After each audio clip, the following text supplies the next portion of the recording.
Ladies, thanks so much. Happy Bastille Day to you, girls. Good morning, everybody, and happy Friday. I'm Maria Bartiromo. Thanks for joining us. It is Friday, July 14th. Your top stories right now, 6 a.m. on the East Coast. President Trump celebrates Bastille Day in Paris. He closed out his visit to Paris watching the military parade this morning, but he's coming home to the battle over health care. Senate Republicans unveiled their revamped legislation, which Vice President Mike Pence applauded yesterday. This legislation will put American healthcare back on a path toward more freedom, more choices, and more affordability for working families.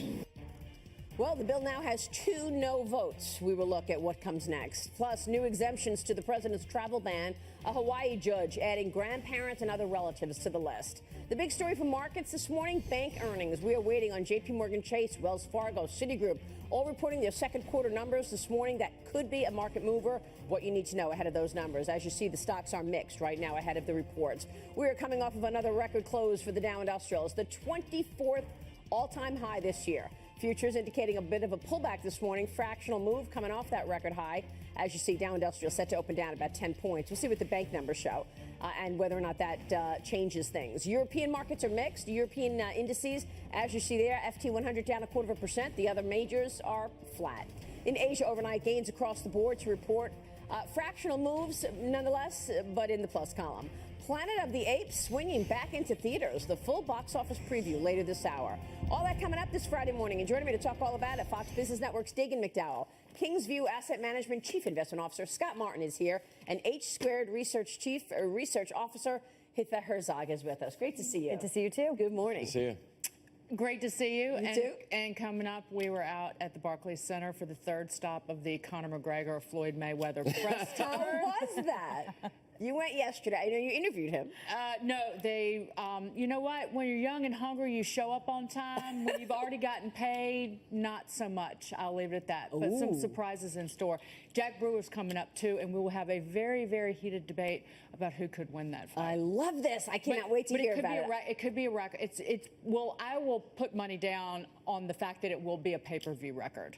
I agree with that. Now, we'll live up to the hype, though. That's the question. It was quite animated, though, the scene yesterday, though, wasn't it? What? They were very excited. I mean, they were very just animated and a little out of control over there. You've never seen trash talking like that. Yeah. It hit a new low. They're pros. A new high and a new low. I was so excited you were going. I want to hear all about it. We got that coming up. Special report from Dagan. Coming up this morning, Americans for Tax Reform President Grover Norquist is joining the conversation.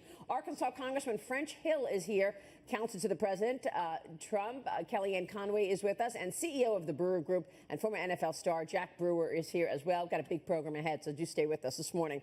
President Trump is departing from Paris for Washington right now at this hour after celebrating Bastille Day with French President Emmanuel Macron. At the top of the president's agenda when he returns to the nation's capital, healthcare reform. Senate Republicans unveiled a reworked version of their bill to repeal and replace Obamacare yesterday. It aims to win conservative support by letting insurers offer lower cost plans while at the same time offering moderates billions to combat opioid abuse and help consumers with skyrocketing insurance costs. This is a meeting of the minds here. President Trump tweeting this morning about the effort, saying this: Republican senators are working hard to get their failed Obamacare replacement approved.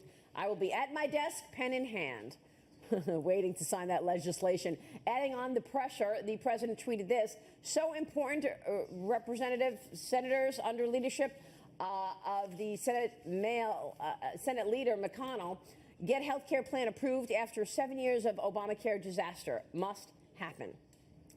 After all of these years of suffering through Obamacare, Republican senators must come through as they have promised. The president talking a lot about that health care bill this morning. But the effort is already facing additional headwinds. So far, 2 senators, yesterday we heard from Kentucky's Rand Paul right here, and Maine's Susan Collins, have said that they are a no on this updated bill. Joining us right now to weigh in, House Freedom Caucus member and a member of the House Foreign Relations Committee, Florida Congressman Ron DeSantis. Congressman, always a pleasure. Thanks so much for joining us. Good morning. Your reaction to the changes to this Senate bill, is this going to be enough? Well, Maria, you have some U.S. senators who ran for years and years on repealing and replacing Obamacare. They were helped by contributions from grassroots conservatives all across the country because they were told, if you just give us the Senate and the White House, we'll be able to make this a reality. And so I think it's frustrating to see people who have run on that, who have voted to fully repeal this, not even be willing to do, this is not a full repeal, this is a compromise bill. And to say that this goes too far, that just shows that all your rhetoric for years and years and all those votes, that was all window dressing and you never meant it. And that is what really gets Republican voters back home upset, when you have the rhetoric back home, then you come to Washington and you do something totally different. So they have got to get it done. Otherwise, I think it's going to be a huge disappointment for all the people that sent him there. Do you know if there are any other no's at this point? Have you heard more pushback? We know that the Republicans cannot afford any more no's, since Susan Collins and Rand Paul have publicly said they're not buying into this. What I've been hearing is that nobody else is not gettable, that you can get 50. Yeah, I don't know that they're there yet, but there's definitely a pathway to do that, and I know they're trying to work on those details. And they did make some good changes, adopting the Cruz Consumer Freedom Amendment, which really I think is the key to unlocking reductions in premiums, because at the end of the day, there's a lot of moving parts with Obamacare, taxes, Medicaid, but you got to lower the premiums. That has been the hammer to the middle-class families across America. And so I think that it's a compromise package. I think there's probably something in it for everyone. So I do think they have a path to 50. Congressman, it's Dagen McDowell, but you have Republican senators standing by Obamacare tax increases. The 0.9% payroll tax and the 3.8% tax on investment income, they stay in. They will continue to exist. And so how do Republicans step up and say, we stand for Democratic tax increases? Well, we shouldn't say that. I mean, I think that's what's happened. That's exactly what's going on. Well, Senator Rounds said right here yesterday. Yeah, my view would be, I want to repeal all of Obamacare. That's what we promised. That's what we should do. I look around my chamber, I look around the Senate, and unfortunately, even though everybody who is a Republican ran on the same things I did, not all of them are willing to do that. And so you're in a situation, can you roll back significant portions of Obamacare? But yeah, those tax increases that they're not going to roll back, it seems that that's what's going to happen in the Senate bill, that will cost jobs. The Tax Foundation said you roll back the investment taxes, that's 100,000 jobs that would be created. And we want to facilitate investment in this country. We don't want to repel it. When you tax it more, you get less of it. It's just bad economics. Congressman, you mentioned this isn't a full repeal. What's the consolation prize here to the American people with respect to not getting this full repeal and kind of half-baking it this way to get it through? I mean, isn't it better to move on to something that is a full repeal, even if it takes longer? I know that's going to upset one Donald Trump, but isn't that the better solution longer term for the American people? Well, if they don't get this bill in the Senate, I would absolutely support us passing the bill that Obama vetoed in 2016, and the president has endorsed this as well, which would basically neuter Obamacare, defunds it, repeals all the taxes, and then you can have that take effect a year and a half down the road, so that then you have time to legislate a replacement. And that may have been what we should have done from the beginning. So to me, we've gone down this road enough. I think we got to see if we can get over the finish line with what they're working on. But if not, then I agree. I think we should just go back to that 2016 bill.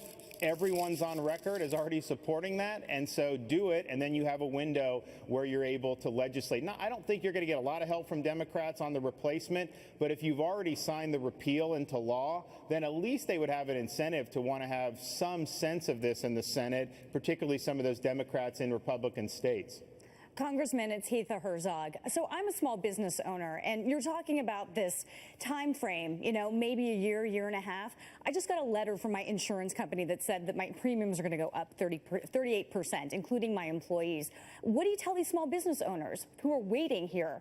A year and a half is just not, it's not doable as a small business owner. And if you're going to sit there and go back to the original Obamacare, what do you tell these small business owners? Well, I would, in terms of the burdens on small business, I think you repeal that immediately. I was saying about replacements, some of the things that have been talked about, you would just need a little bit of time to phase that in and give Congress time to legislate if you did the repeal first, then the replace later. But I want to do all this immediately. I don't think realistically anything that's done now is going to affect the 2018 rates just because the policies are already being formulated. But I think it is important to get this in place so that for the 2019 rates that are going to come out in fall of 2018, that people start to see some differences and see more options and more affordability. And And so I think that that's very important, and I don't think that there's a lot of time to waste in that respect. I would have liked to have done this in January. That would have been the easiest way to do it. That's what we promised. What do you think about Rand Paul's argument that, look, the Republicans are going to go down with the spiraling down of Obamacare because this is not a full repeal? I recognize this is a lot to completely repeal it and then come out with a replacement later. The transition period is going to be tough and expensive, but I mean, you did promise a full repeal. What about Rand Paul's ideas? Don't jump on a falling ship. Well, look, I will support a full repeal. That's what we should do. That's the number one thing we promise. I think that's the easiest thing to do. I just know, Maria, from having talked to colleagues, and you've talked to members of Congress as well, you have some members who just will not support that right now. And so I can sit there and say that's the only thing I'll vote for. The problem is if I can't get 218 votes for that, if they can't get the 50 votes in the Senate for that, and maybe there comes a time where we will be able to do that because the current product doesn't succeed in getting the votes, I don't know. But I can tell you, having gone through this debate when we did it in the spring, I was in conference meetings. We have Republican members who get up and just say, I want to repeal Obamacare, but I don't want to repeal this part or that part or the other part. Right. Well, when you start going that way, then basically you don't want to repeal it at all. So, yes, the clean repeal would have been the preferable route, and I would absolutely support that if that were put in front of us today. Congressman, let me switch gears, get your reaction to the news overnight, and that is the president's travel ban. A federal judge in Hawaii is ruling that grandparents and other relatives should be exempt from the ban, which bars people from 6 Muslim countries from coming into the U.S. More specifically, this decision means that grandparents, grandchildren, brothers-in-law, sisters-in-law, aunts, uncles, nieces, nephews, and cousins of those people in the U.S. now count as sufficiently close relationships to gain entry into the country. Do you agree with this? What do you make of the ruling? So that's an Obama-appointed judge. His ruling initially on this basically was struck out by the Supreme Court when they stayed what they did. I think that this bona fide relationship that Thomas, Alito, and Gorsuch descended from, and they pointed out that this is not something that's really in the law. It's going to be difficult to administer. So I think they were right about that. I think the Supreme Court gave this window for liberal judges like this guy in Hawaii to drive a truck through. And the bottom line is he's not doing law. He's basically doing politics. He feels that cousins and second cousins and in-laws should be allowed to come in, even though the president's order says no. And to me, it's a policy issue that's important, but even more important is who should be making these decisions. Do we want the commander-in-chief with the authority from the Congress, the political branches who are accountable to the American people, or do we want some unelected judge making these determinations without really any basis in law? He's just asserting that this is the case. So I think it was a bad decision. I think it may end up getting revisited in the meantime by the Supreme Court or certainly higher courts, but I think ultimately what the Hawaii judge did will not be upheld by the U.S. Supreme Court. All right, Congressman, real quick on taxes. Is there conversations happening right now in terms of tax reform? Are you looking forward? Is there going to be as much debate on the tax package as there has been on health care? So the goal is to get on the same page, and so things that I've been warning against, like a border adjustment tax, those seem to be waning, and I think we're going to move beyond things like that and hopefully have a consensus of principles. Let's start legislating this very soon, and I want to be debating and voting on this when we get back in September. All right, we'll be watching. Congressman, good to see you, sir. Thanks so much. Thank you. Ron DeSantis joining us there in Washington. Coming up, flooding in Wisconsin to tell you about details on the recovery efforts after the governor declares a state of emergency there. And then we're watching banks this morning. They are coming out with their second quarter earnings. Citigroup and JP Morgan among the institutions reporting before the opening bell this morning. We'll have those numbers, tell you what they say as soon as they hit the tape. The preview coming up. Breaking news out of Jerusalem this morning. Cheryl Casoni with the story. Cheryl. Right. This happened within the last hour, Maria. 2 police officers are dead after a shootout with 3 gunmen at one of Jerusalem's holiest sites. The gunman also dead. Another person is hurt. We're learning this shootout happened at Temple Mount. It's a very popular place for tourists. Remember, President Trump and Melania, the First Lady, were just there a few weeks ago. Well, back here at home, Wisconsin Governor Scott Walker has declared a state of emergency for 3 counties, and he's also activated the National Guard after torrential rains have caused widespread flooding there. And then want to bring you this video now from Ohio. A driver being rescued from a car stranded in floodwaters. Look at this, incredible. The National Weather Service has extended a flood warning until later this morning for several parts of the state of Ohio. Well, in earnings news, season's kicking off today with several big U.S. banks set to report this morning. You've got J.P. Morgan Chase, Citigroup, Wells Fargo, all going to release their latest quarterly results. J.P. Morgan and Wells Fargo expected to post higher earnings per share from a year ago, but analysts expect Citigroup's earnings to come in a little bit lower. We're going to have, of course, Maria, those numbers for you as soon as they are released. Trading revenue, big question here. Back to you. Yeah, that's a good point, Cheryl. Thank you. And of course, we're also watching what happens next, Scott. In terms of these bank earnings, they've gotten the go-ahead to ramp up the dividends. Yeah, ramp up the dividends. You just saw really good stress test results some weeks ago. What's interesting to me, Maria, is the interest rate curve. The interest rate curve with the Fed hiking is actually flattened, so the long end is starting to come down a little bit. It feels a little heavy. Remember the heart of the bank earnings situation. Borrowing short from the Fed, lending long to us, the consumers. They make that spread. The Fed is hiking the short end, and the long end is coming down. So that spread is narrowing, therefore putting pressure on bank earnings. So you worried about this quarter? This quarter I am concerned about because there hasn't been that favorable move in interest rates. But there is a chance that with some confidence back in the economy, you've seen business confidence numbers, consumer confidence numbers. Heatha knows this being a small businesswoman. The demand for loans is there. But are banks willing to lend? That's the other thing, too, that we haven't seen in the last few quarters. But these, you know, to your point, yes, you're totally right. But these net interest margins are the 60-year low here. Isn't that having a positive impact on these banks? I mean, isn't that what they watch? And that's what ostensibly they want. That's true. And also, if you think about it this way, too, I mean, the banks have stepped out of the freezer with respect to how they were, you know, some years after the financial crisis. The other thing, too, is the market, by and large, has been pretty favorable to the financials in the last, say, 30 to 45 days. Remember, because this was a tech-led rally for many months of the year, and then you started seeing tech fade, and then all of a sudden the banks stepped to the forefront to pick up some of that slack. Does that continue through this earnings season? We'll see. But this could be a preview of coming attractions to what could be a good second half for the banks. Watch the trading revenue. The CFO of J.P. Morgan Chase, we should point out, said that trading revenue had fallen about 15%. This was as of late May, but investors want some sort of guidance not only in the second quarter, but in quarters to come. We should point out, though, that at least in terms of J.P. Morgan, that the earnings per share estimates have been all over the place, that they were at a high of, I think, $1.66 a share earlier, and they've come down. So maybe because they've come down, getting closer to the earnings date, that I guess any potential bad news would be priced in at this point. Well, you mentioned, you know, trading volatility has been nowhere, right? I mean, that's certainly something that the banks would have liked to see in this last quarter, but it's been really quiet. Yeah, and think about investment banking, too. I mean, how many IPOs have been this year? Yeah. There's not been M&A many. has slowed down as weak, well. And so far, it's been kind of a ho-hum year for banks. We'll see about that. All right, we'll take a break. When we come back, President Trump attending the Bastille Day parade in Paris this morning before headed back home to tackle health care and taxes. We'll take a look at investor reaction to his agenda straight ahead. And then one mainstream media company curbing what their reporters can say on Twitter. The controversial new policy. Stay with us. Hey now, you're an all-star. Get your game on, go play. Hey now, you're a rock star. Get the show on, get paid. Only shooting star.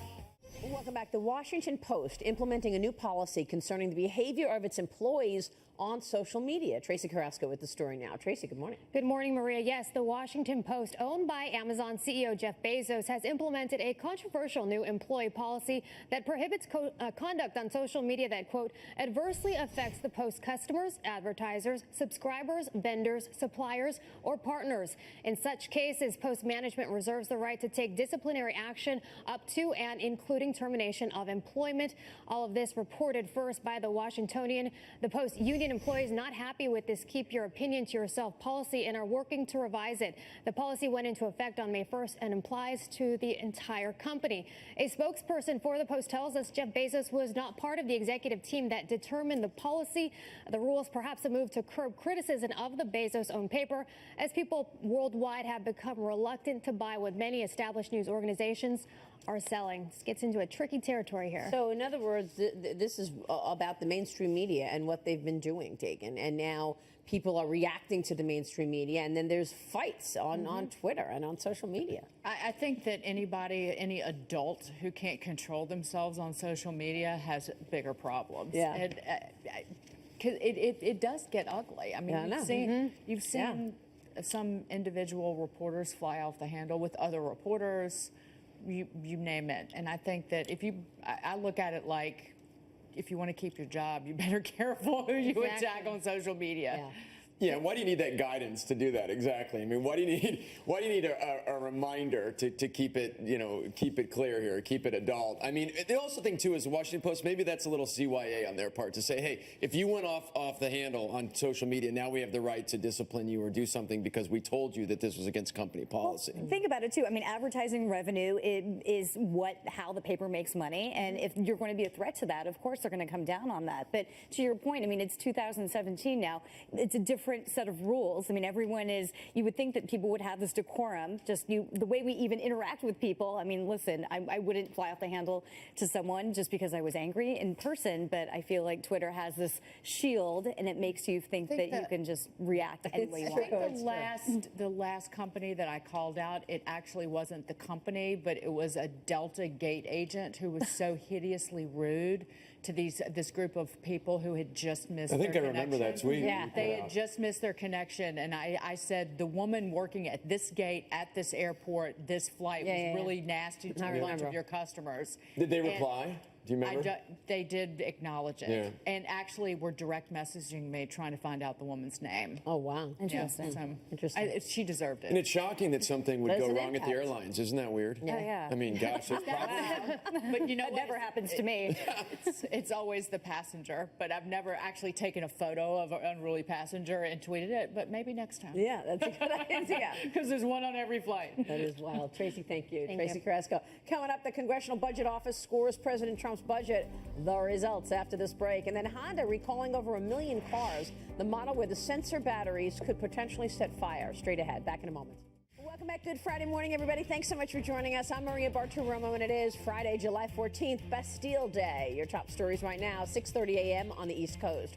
France puts on a show for President Trump, a Bastille Day military parade, closing out his trip to Paris this morning. The president set to leave for home shortly with a renewed focus on his agenda. He spoke optimistically about tax reform during his new interview with Pat Robertson.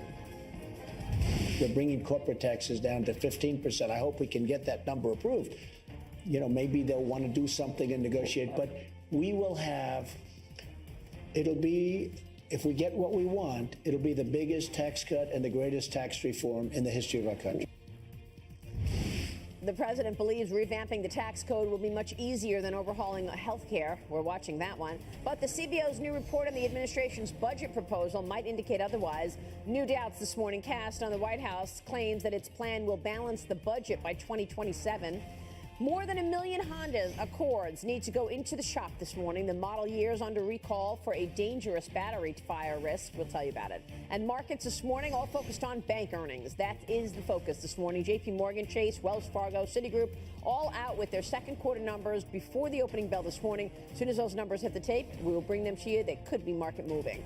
Other averages, take a look at futures indicating a lower opening for the broader averages right now. We are coming off of another record close for the Dow yesterday. The 24th record high for the Dow Industrials reached yesterday. Today we're expecting a bit of a pullback, as you see there. In Europe, mixed performances today to tell you about. The European indices look like this. FT 100 down 0.25%. The other majors really flat on the session. In Asia overnight, gains across the board.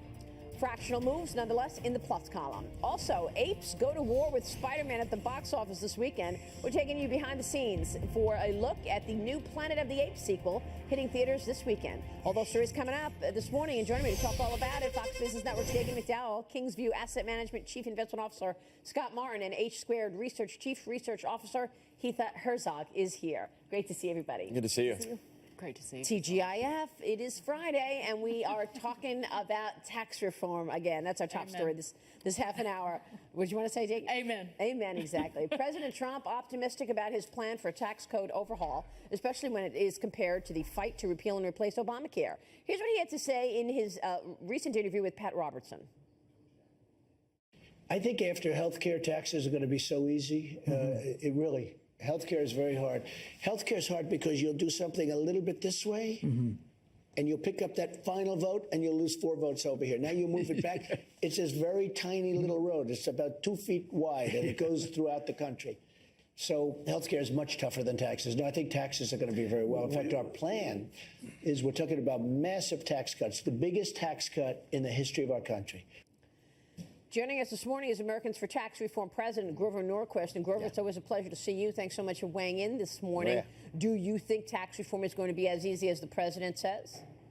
Well, he's quite correct that it's going to be a lot easier than health care. I mean, there was a lot of special interest money in Obamacare that bought off all the various interest groups. I mean, this was a plan that was written by the interest groups for the benefit of the interest groups in Washington, D.C., and $1 trillion was thrown at it. So you can imagine the opposition that those Republicans that are trying to get Obamacare repealed have run into. On tax reform, it's one-dimensional. Taxes up or down. Healthcare is regulations, taxes, spending. It's three-dimensional. Yeah, but that's not exactly true. I mean, Grover, when you look at this idea that some people would like to see this revenue neutral, they want to see revenue somewhere as you lower taxes. They want to see revenue somewhere else, like a border adjustment tax. Or maybe there's a debate on the corporate rate. Is it going to be the president's 15%, or is it going to be Paul Ryan's 25%? And then there are all those deductions. So there are going to be a fair amount of fights in terms of what deduction stays, what deduction goes. Yes, but they're about, are we going this direction or that direction further? And that's an easier debate to have. You're quite right. Look, they're very important things to decide. I think the president is quite correct that a 15% rate is where they should start, both on corporate income and Subchapter S pass-through income, on all business income, 15%.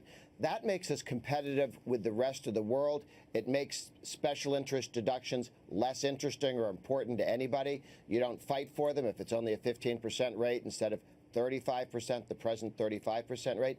Taking the corporate rate down to 15% also takes the corporate capital gains tax down to 15%.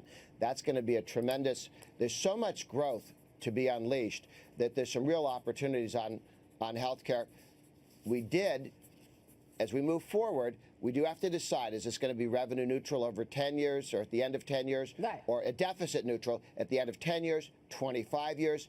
There are a number of ways to make the tax cut longer lasting, more permanent, and deeper that are within the power of the House, Senate, and the White House. Grover, let's talk about personal rates. You know, with respect to, you know, something that was circulating a couple weeks ago, Steve Bannon talking about maybe raising the high-end rate with respect to bringing down some of the middle class tax rates. Is that still out there? And does that complicate this simplicity of saying, okay, we're going to cut taxes across the board, but then there's going to be rates that may be moving up or down within that proposal? No. First of all, the president has said nobody's rates are going up. Almost all the Republicans in the House and Senate have signed the Taxpayer Protection Pledge, which is a commitment to the American people that they will never raise marginal tax rates. So it wasn't an interesting idea. It wasn't a good idea. It's not something that they're looking at going forward. I don't know why it popped up the way it did, but we're going to reduce rates, and this is a consensus issue among the House, Senate, and the White House. All rates are coming down. No rates are going up. And the only debate is how far we can get rates down for individuals as well as for companies and pass-throughs. Well, Grover, the way that the Senate health care bill stands as it is now, these Republicans are standing by Obamacare tax increases. On investments, the investment income tax, 3.8%, and this is on wealthier Americans, stays. 9 percentage point tax, payroll tax, stays. How do these Republicans look at themselves in the mirror and say, I'm for these tax increases? It's pretty bizarre. What we have is almost all of the Obamacare taxes get repealed. It's a wonderful list of all these stupid tax increases that are being repealed under everybody's plan. But it appears they're going to leave those two taxes that you talked about, the 3.8% capital gains tax and a special surcharge tax, in for right now. Tax reform is when those two bad ideas can and should be taken out. everyone I've talked to said, yes, we want to get rid of them. Some of them felt they didn't want to do it in the middle of tax reform, because that makes it too complicated in their mind.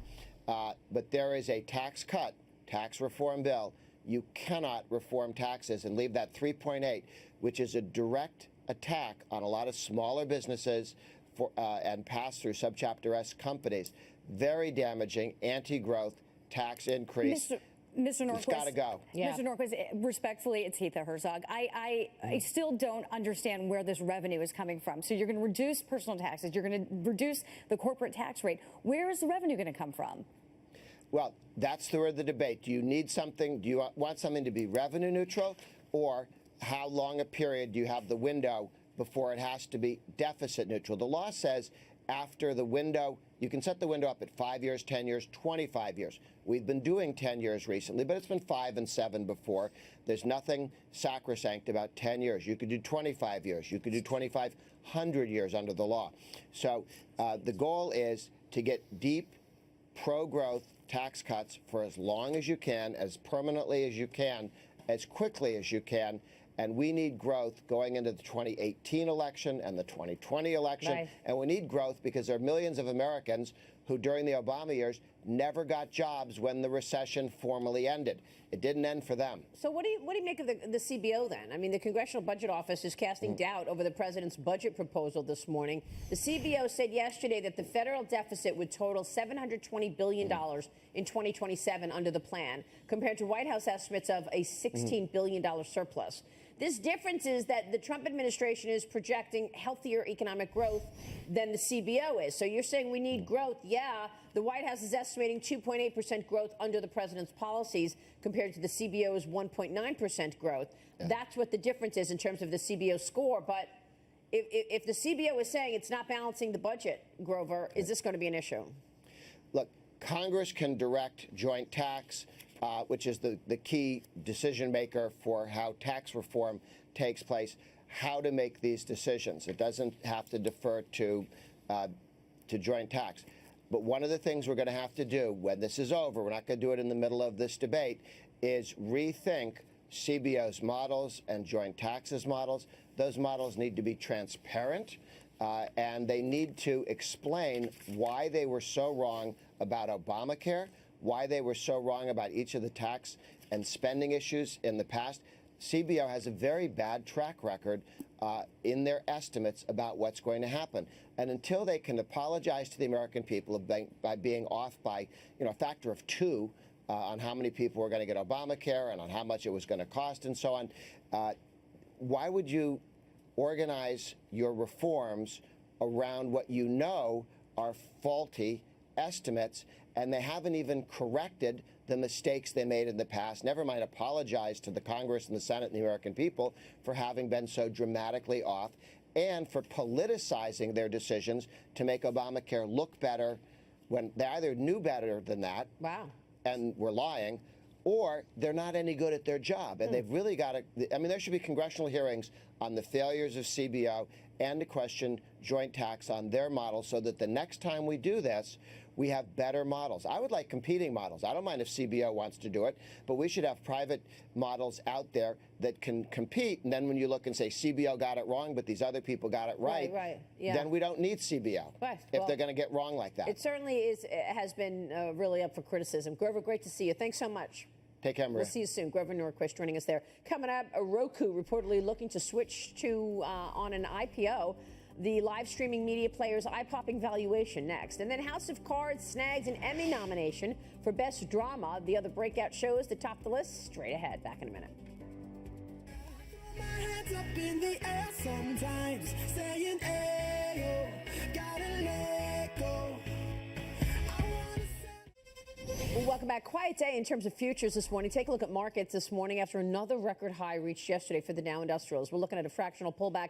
This is off of the lows of the morning, and we're waiting on bank earnings, so that may very well change the story. A couple of names we're watching. Shares of Mylan this morning making strides on its own generic version of a breast cancer drug. The drug maker says that the FDA Advisory Committee is recommending approval of the drug. Mylan shares down nearly 15% in the last year. could see a pop today. Microsoft wants to bring Skype to your car's dashboard. The technology giant announcing yesterday that BMW is working to implement its Skype for Business through the built-in entertainment system in the BMW, so drivers can take phone calls. Microsoft shares are up 33% in the last year. Honda is announcing a recall. Cheryl Casoni with the details there. Cheryl, good morning. Yeah, good morning, Maria. So Honda is recalling more than 1 million of its Accords because a battery sensor can short out and possibly cause a fire. This recall covering the 2013 to 2016 model years. Honda says it knows of 4 engine fires right now. Luckily, nobody has been hurt thus far. All of the fires in states where salt is used during the winter to clear the roads, that salt can cause an electrical short. So Honda's going to replace any faulty sensors, and we should say the stock right now is down nearly 6% so far in 2017. Stock to watch today. Well, there might be a new stock to tell you about. Roku is reportedly planning an initial public offering before the end of the year. The Wall Street Journal says the streaming device maker is seeking a valuation of, get this, $1 billion. Roku recently hired Morgan Stanley, Citigroup, and Allen & Company as underwriters on the IPO. Plus, there is this. The American people don't know what's best for them. I do. I know exactly what they need. Oh, Frank. Well, HBO and Netflix have done it again, Maria. They led the Emmy nominations. HBO claiming first place, though, with 110 nods. Netflix, though, 91. We should also add that HBO's Game of Thrones, which won for Best Drama the last 2 years, didn't make the cut this year because of the later start date. But back to House of Cards. Or not. Anyway, I was kind of happy about it. I love it. I know, I love that show. Cheryl. You love it too, don't you, Dagan? I love it. And I love the Great British Bake Off. One of the new seasons is on PBS, and I'm using the PBS app to stream it. Cool. And it's fantastic. All right, I'll have to check that out. We'll take a break. When we come back, no monkeying around this time. The latest installment of Planet of the Apes hitting theaters. But can it beat Spot for the #1 spot at the box office? We'll bring you the weekend preview next.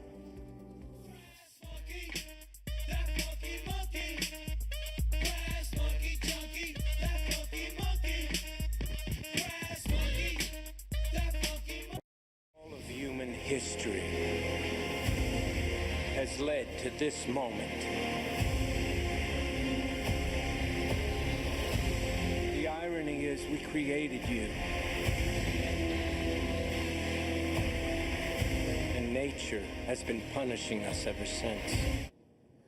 All right, that was a clip from the War for the Planet of the Apes, which marches into theaters today. This is the final installment in 20th Century Fox's refurbished trilogy. It is expected to rake in more than $60 million opening weekend. Joining me right now in the Fox Lighthouse, Senior Vice President of Marketing here at Fox News, Michael Tamaro.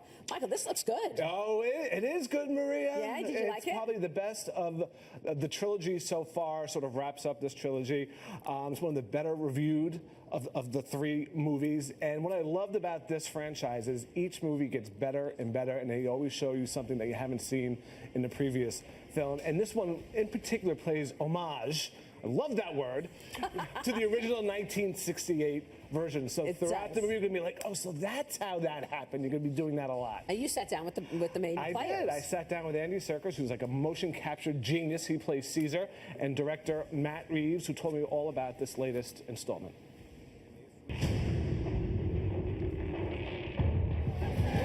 Apes together, strong. We've seen them rise, we've seen their dawn, and now it's time for war. Where do we find Caesar after the last one? Well, at the end of Dawn, we saw the apes on the brink of war, and now we pick up 3 years later, and they have been suffering. They're in a really bad way. They're clinging on for survival, as are the humans. And he is trying to find some way to get through this. He gets pushed by the extremes of war to a place that he's never been pushed before. No mercy, no peace. This is war.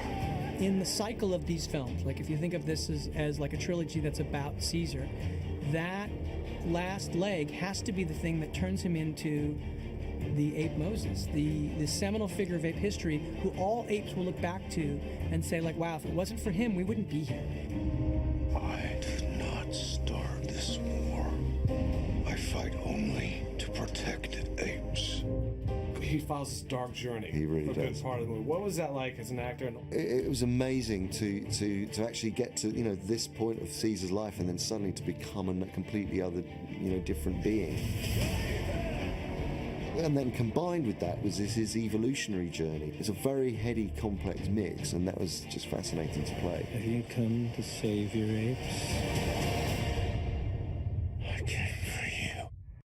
So good and intense. Woody Harrelson, talk to us, Maria. Woody Harrelson. Woody, baby, come on. That is awesome. I'm a gentle little Okay, fella. what about Spider-Man, though? I mean, Spider-Man Homecoming came out last weekend. It has been dominating the box office, grossing over $117 million. How does this compare? It's going to be neck and neck. It's going to be a tight. Even if Spider-Man falls 40, 50%, it will still be right up there, about $50, $60 million, which is what War for Planet of the Apes is expected to bring in this weekend. And then there's Wonder Woman. They don't call her Wonder Woman for nothing. So the summer blockbuster boasts the best hold of any superhero film in 15 years. Yeah.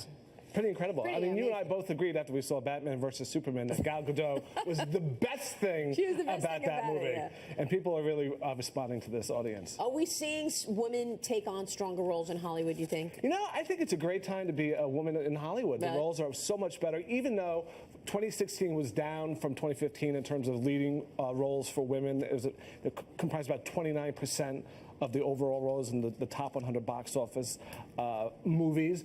But the characters are just so great. You know, when I left Star Wars, The Force Awakens, I caught, had to be an 8-year-old girl with her father. And she said, "Dad, it's so great to see the girl lead beat up the guy in a movie." And I was just like, wow, it's sort of a good time to be raising girls It's right true. now. Yeah. That's great. That's a great analogy. Michael, good to see you. Good to see We'll you. be watching the slate of movies this weekend for sure. We have breaking news right now. I want to get to JP Morgan Chase earnings and revenue, both above expectations. The numbers are better than expected here. Second quarter, $25.5 billion in revenue. That compares to $24.9 billion expectation.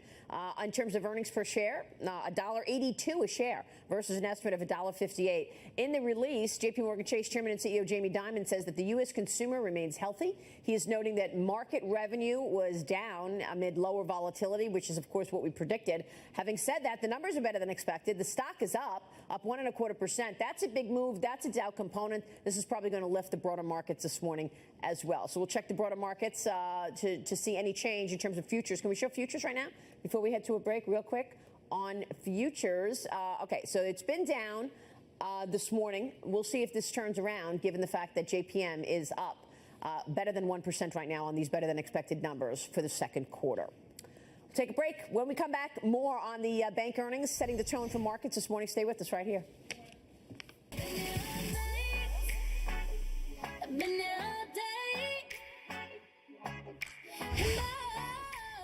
You can see a lack of economic opportunity and an increase in Medicaid. You also see an increase in opioid addiction.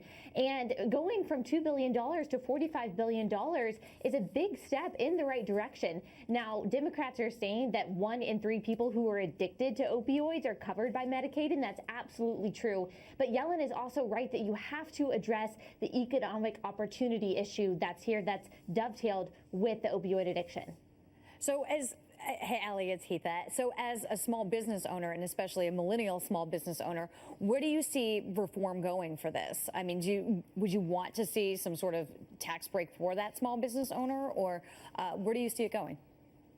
Yeah, I think so. But also, this is such an intangible conversation. You don't think it is when we talk about taxes and we talk about healthcare. We want to know the solutions, but also tying purpose to a young person, especially a young person, it eliminates or it decreases that chance of them becoming addicted to opioids or really any kind of drug. And so the economy is always the answer to these kinds of things. It's something that the Democrats don't want to talk about. We want to talk about expanding Medicare or Medicaid, and we want to talk about expanding things like Obamacare, but it just doesn't work. We've seen that time and again. But actually giving kids hope and giving young people hope and giving them jobs and better education is really going to be the solution to this.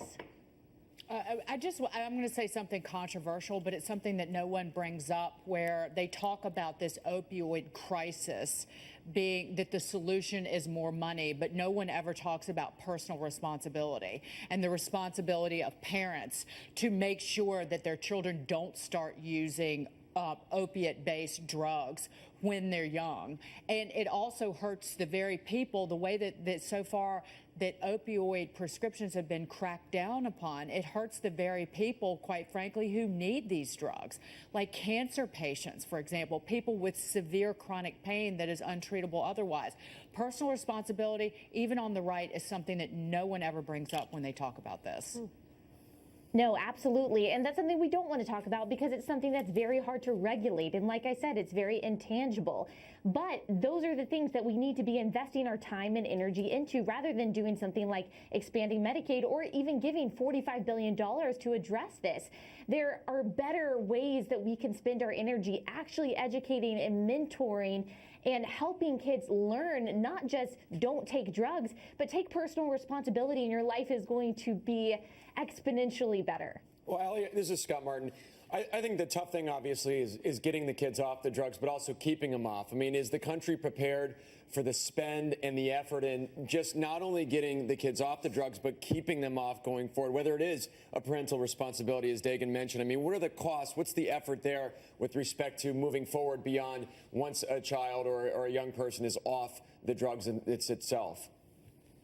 Well, I think at some point, like we mentioned earlier, you do have to take on that personal responsibility. Now, what the cost for the country is, I'm not exactly sure, except for what we keep on going back to is creating jobs. And we have a president who said that he was going to address the opioid and the drug epidemic through creating jobs and creating a better economy. And giving kids that kind of hope, that's going to cost us much less over time than just having them on Medicaid or just providing them with entitlements. Them taking that personal responsibility and us providing them with jobs, us doing things like promoting trade schools and promoting technical colleges, that is going to lead to a better future for young people and taking on that personal responsibility and shunning things like addiction to opioid and drugs than anything else ever can. Allie, Yellen's comments are a day when the Justice Department announced a big push against healthcare fraud, charging more than 400 people, including doctors, with prescription opioid abuse. The day before, Attorney General Jeff Sessions called for bringing back the anti-drug program, DARE. That was founded in the 1980s, and it's well known among the millennials. Good idea here?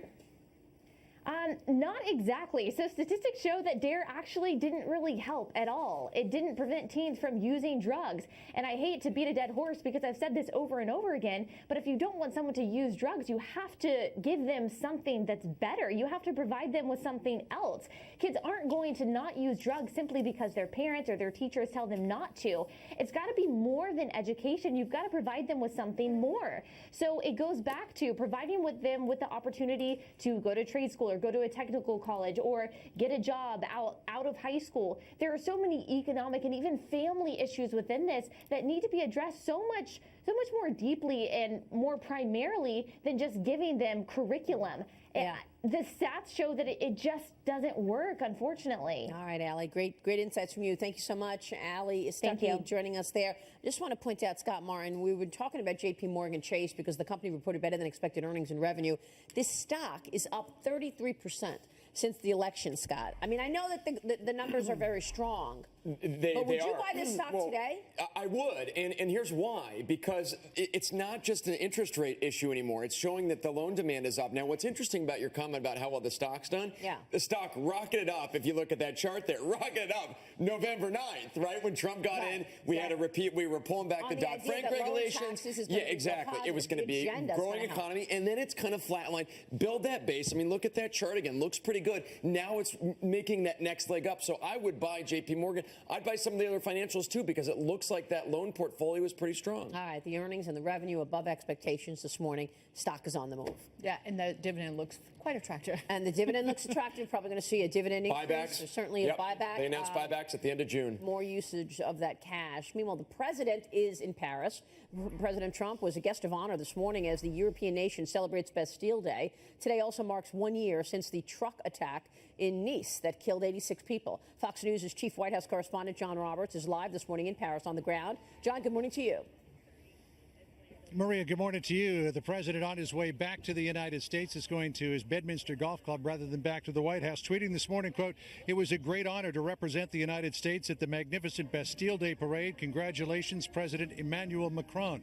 The president was the guest of honor here for this Bastille Day, which in part was to mark the 100th anniversary of the entry of the United States into World War I back in 1917. The parade led off with a group of U.S. troops, some 200 among them, from the various military services, including 5 soldiers who were dressed in the uniforms that soldiers wore back in the Great War of 1914 to 1918. And French President Macron very thankful that the United States made the decision that it did then to get in the war, because the history of France may be very different had the United States not engaged. This was also to mark defiance against radical Islamic terrorism, because it is the 1-year anniversary, as you mentioned at the top, of that horrific terror attack in the coastal city of Nice, when a terrorist took a truck and used it as a weapon, mowing down some 500 people, killing 86 of them. At one point, a precision marching band before the reviewing stand where Presidents Trump and Macron were spelled out the words Nice. Very touching moment there. And then there was the moment where the U.S. and French flags were displayed on the Champs-Élysées at the entrance to the Place de la Concorde. And President Macron, taking the microphone, talked about the enduring friendship between the United States and France, saying that the president of Donald Trump at his right shoulder was a testament to the fact that this friendship will stand the test of time. While it was all about pomp and circumstance and remembrance today, yesterday in their bilateral meeting, there was some points of disagreement, in particular over the Paris Climate Accord. In the run-up to the French election, Emmanuel Macron was very critical of the president's decision to withdraw from the Paris Accord, calling it a mistake, tweeting out that we need to make the planet great again. In their dual press conference yesterday, President Trump suggested, well, maybe U.S. withdrawal from the Paris Climate Accord isn't a completely done deal. Listen here to what he said. Something could happen with respect to the Paris Accord. We'll see what happens. But we will talk about that over the coming period of time. And if it happens, that'll be wonderful. And if it doesn't, that'll be okay, too. But we'll see what happens. So it may be, Maria, that President Trump is using the threat of a withdrawal as leverage to try to get a better deal. French President Macron said despite their disagreement, he wasn't going to let that get in the way of the bigger relationship. The two leaders really did seem to hit it off today. We'll see where this goes. Maria? All right, John, thank you. John Roberts live this morning in Paris. Coming up, another surgery for Steve Scalise to tell you about. The House Majority Whip upgraded to fair condition after fighting an infection stemming from that shooting. The very latest along his path to recovery next. And then playtime is over for JCPenney, the retailer's big bet on toys to combat the retail slump. Back in a minute. Mornings with Maria is brought to you by Sector Spider ETFs. Visit them on the web at sectorspdrs.com or call 866-SECTOR-ETF. Well, the circus that is the Floyd Mayweather-Conor McGregor pre-fight promotional world tour rolled into New York City last night, and Dagan McDowell was on the scene. Dagan. That's right, Maria, the most high-profile bout ever, featuring a mixed martial artist who is going to box maybe one of the greatest boxers of all time. It's vowing to set pay-per-view records, and the hype machine that's preceding this mega bout made its third stop in as many nights last night in Brooklyn, and did not disappoint the thousands in attendance.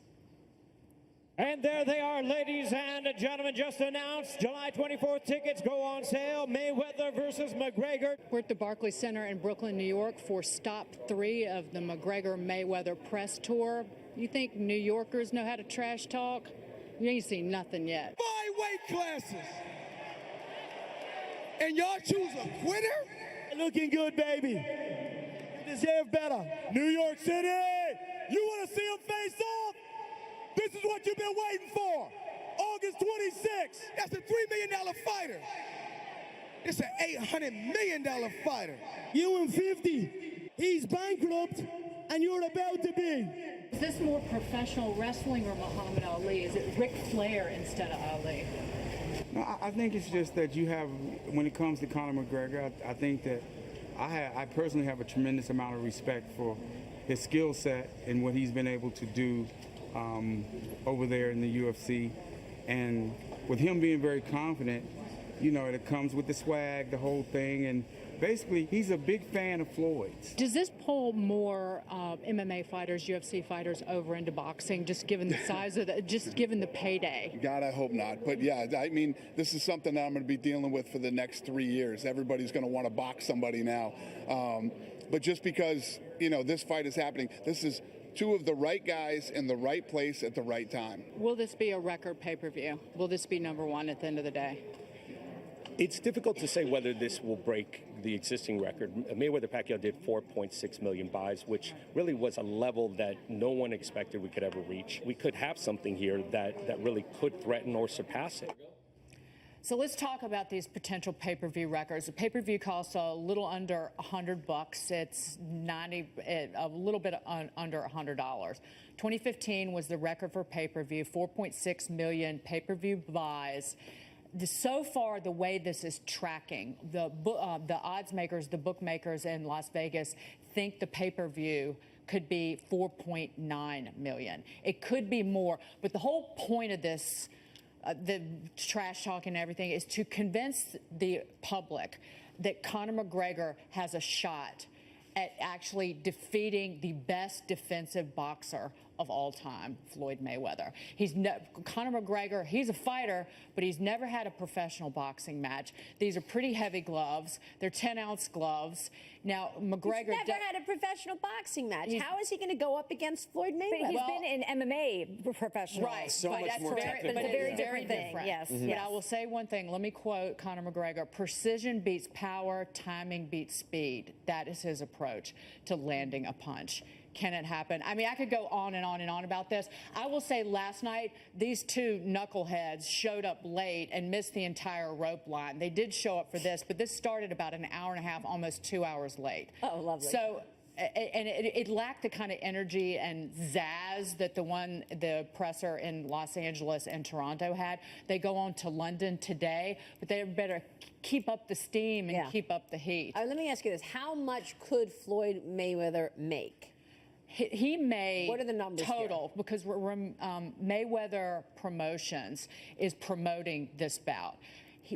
Floyd Mayweather, who allegedly owes the IRS about $22 million, could bring in $250 million from this. It puts his career earnings over $1 billion. Conor McGregor. Conor McGregor. There is one reason he is getting into the ring with Floyd Mayweather, and that is money. He's probably going to make north of $100 million if he wins or he doesn't. It doesn't matter. Just for getting to the $100 million regardless. Wow. Yeah, roughly $100 million. His career earnings, McGregor's are roughly. His career earnings in the UFC is about $9 million, so he'll easily exceed that in one fight. Even to your point, Ethan, even if he takes the first punch and drops to the canvas. That is I mean, how great is that? I would sign up for that. If you would hit me, Maria, I'll take that money. There are a lot of questions to be answered. We can talk about it later, but Conor McGregor's birthday is today. He is very young, 29. Floyd Mayweather, 40. Yep. Wow. So that's some of the advantage. He's got height. He's got a 2-inch additional reach over Floyd Mayweather, and he's a heck of a lot younger. Wow. He's not a professional boxer. Sounds like Dagan's money. Floyd Mayweather had lifts on. He had like platform sneakers on the stage last night. Cool. Just saying. That must have been fun. All right, we'll take a break. When we come back, overhauling healthcare, Republican lawmakers unveiling a new draft. We're taking a look at the changes on the other side of this break. And then Fed Chair Janet Yellen testifies for a second day on the Hill yesterday. Her comments from the Senate Judiciary Committee yesterday. Back in a moment. I've been everywhere, man. I've been everywhere, man. Across the deserts bare, man. I breathe the mountain air, man. I've traveled, I've had my share, man. I've been everywhere.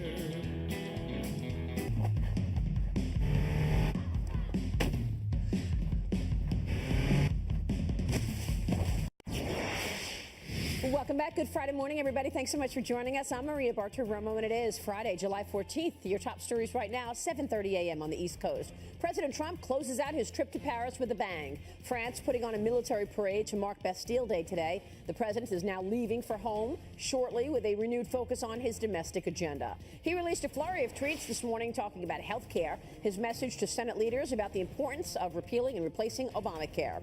Federal Reserve Chairwoman Janet Yellen draws a roadmap for more rate hikes and the balance sheet wind down, how markets are reacting to her testimony before the Senate yesterday and the House Financial Services Committee the day before.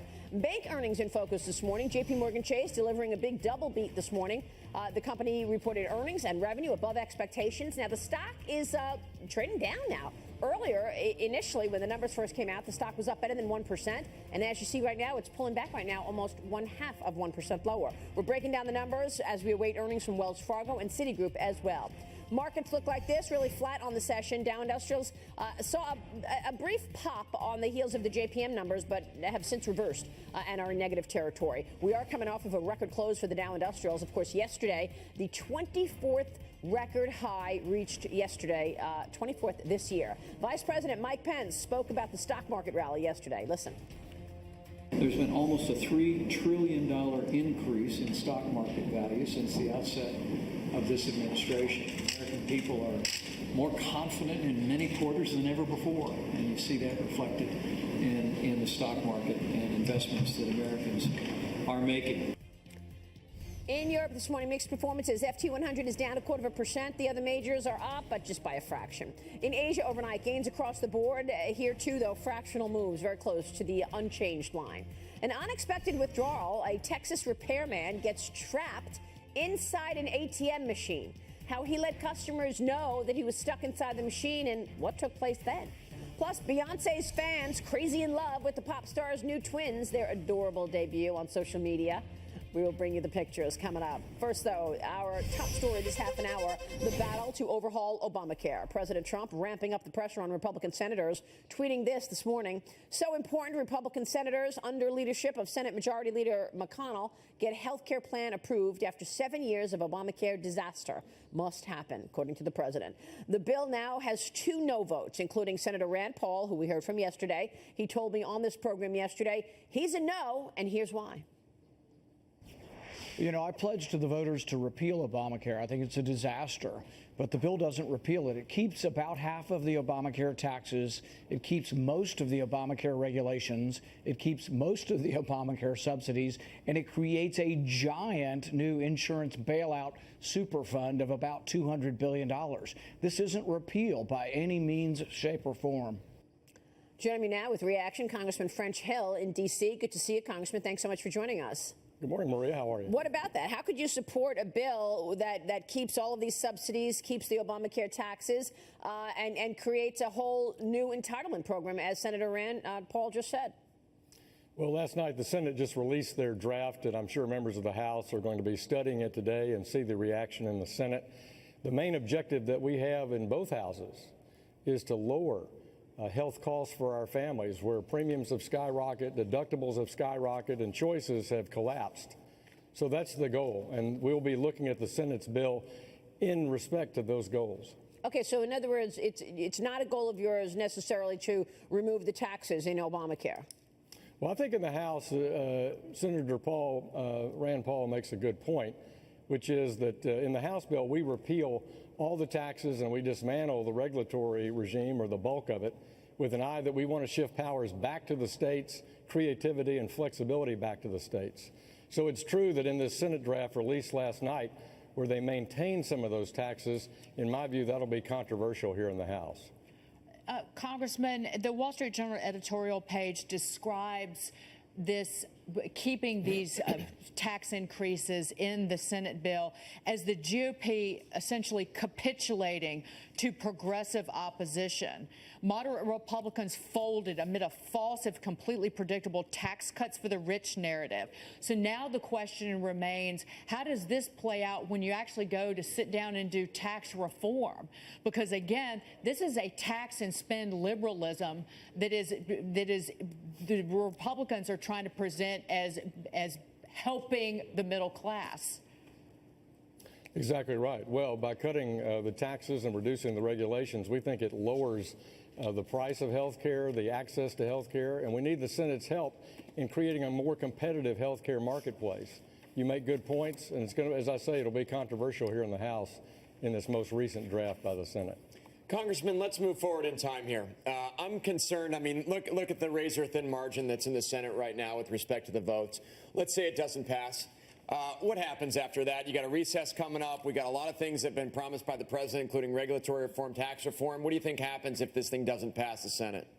Well, I think members in both houses want to reform the failings of the Affordable Care Act. The law is broken. People are being failed. Families are being hurt.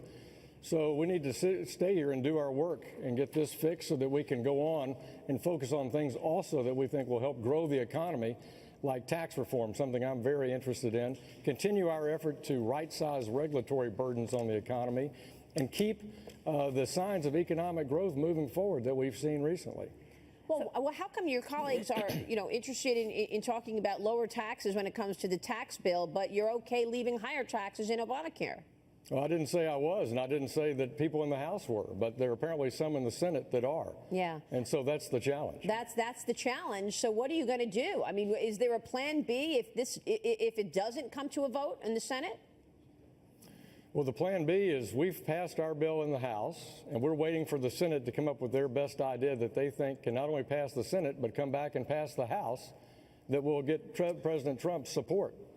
So we're legislating is hard, and it's time consuming, and it doesn't always fit with people's neat expectations, whether they're the leadership in both houses or the American people. Yeah, but with all due respect, I mean, the American people are saying, look, we've been hearing about a repeal and replace for 7 years. So, it's hard, but how long can it take, sir?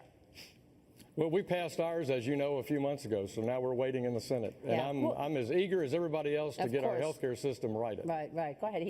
Congressman, I mean, it says here that the bill would preserve a 0.9% payroll tax and a 3.8% tax on investment income on individuals that are making above $200,000 and couples that are making $250,000.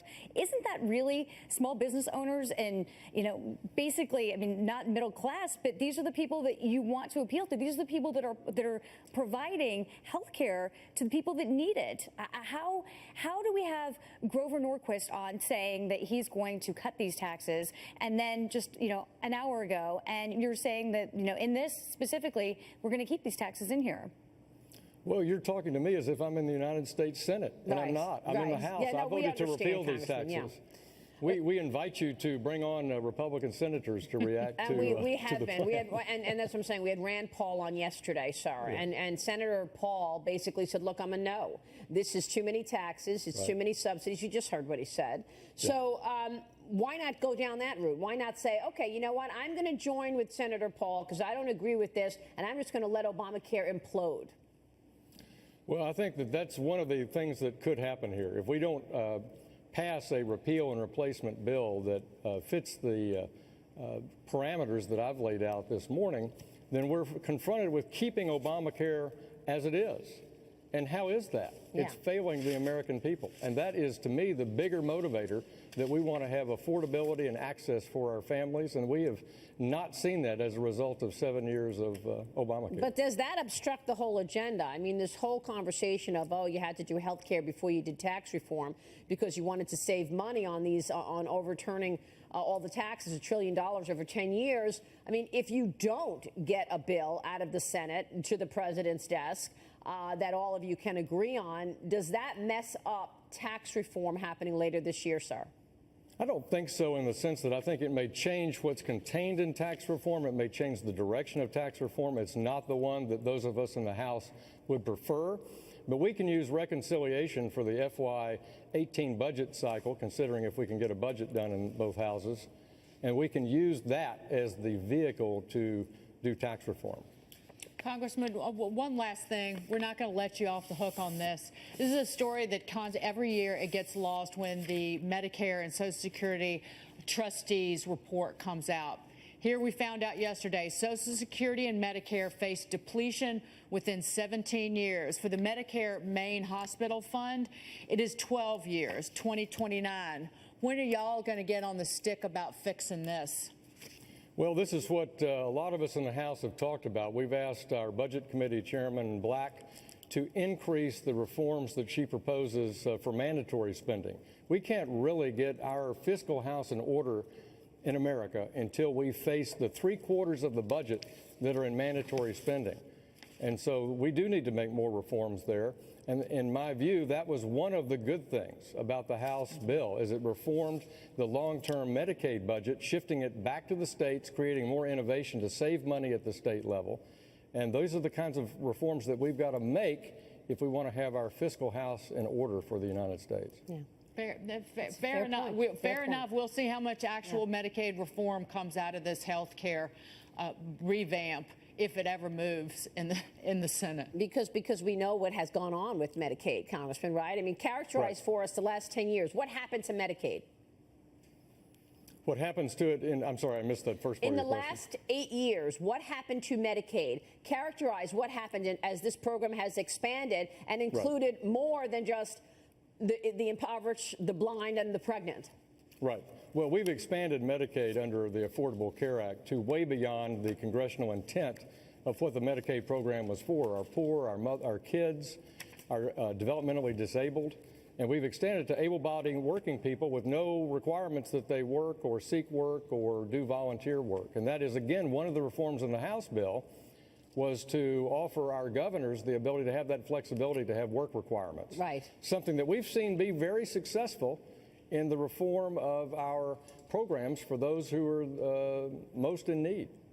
These are the kinds of situations, though, where the messaging becomes that much more important. Right, Dagan? We talk about the messaging and the Republicans trying to communicate what they're trying to do. And if you're looking at Medicaid slowing down the growth, yes, it's slowing down the growth for good reason. This program has expanded tremendously, but you need to explain that to the American people, because the Dems on the left are going to Congressman basically saying, you're cutting off people's Medicaid. Here are the numbers. You need to message that. Are you doing that sufficiently?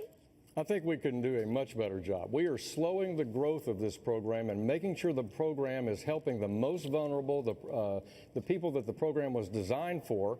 And we're listening to our governors about how to design flexibility to give them the ability to create Medicaid programs in their state that are unique to the state, unique to their population and their challenges. Well, I think that's the next challenge. Sorry, Maria, is that, Congressman, you have to think about, too, you got to talk more about the states and about their responsibility here, because I know being in Illinois, as my home state, that's where a lot of people are worried about the states taking over a lot of that responsibility because they're worried about the state's capabilities, frankly. Exactly. Congressman, we're going to see you soon. We appreciate you joining us this morning. Thank you so much, Congressman French Hill. That's the subject we talk about all the time, messaging. We'll be right back. Citigroup earnings just hitting the tape. We are looking at these numbers. The stock right now is down, but let's take a look at the numbers here. Brian, thank you very much. Citigroup second quarter earnings beating expectations. $1.28 a share versus $1.21 was the expectation. That's on earnings per share of Citigroup. Take a look at revenue here.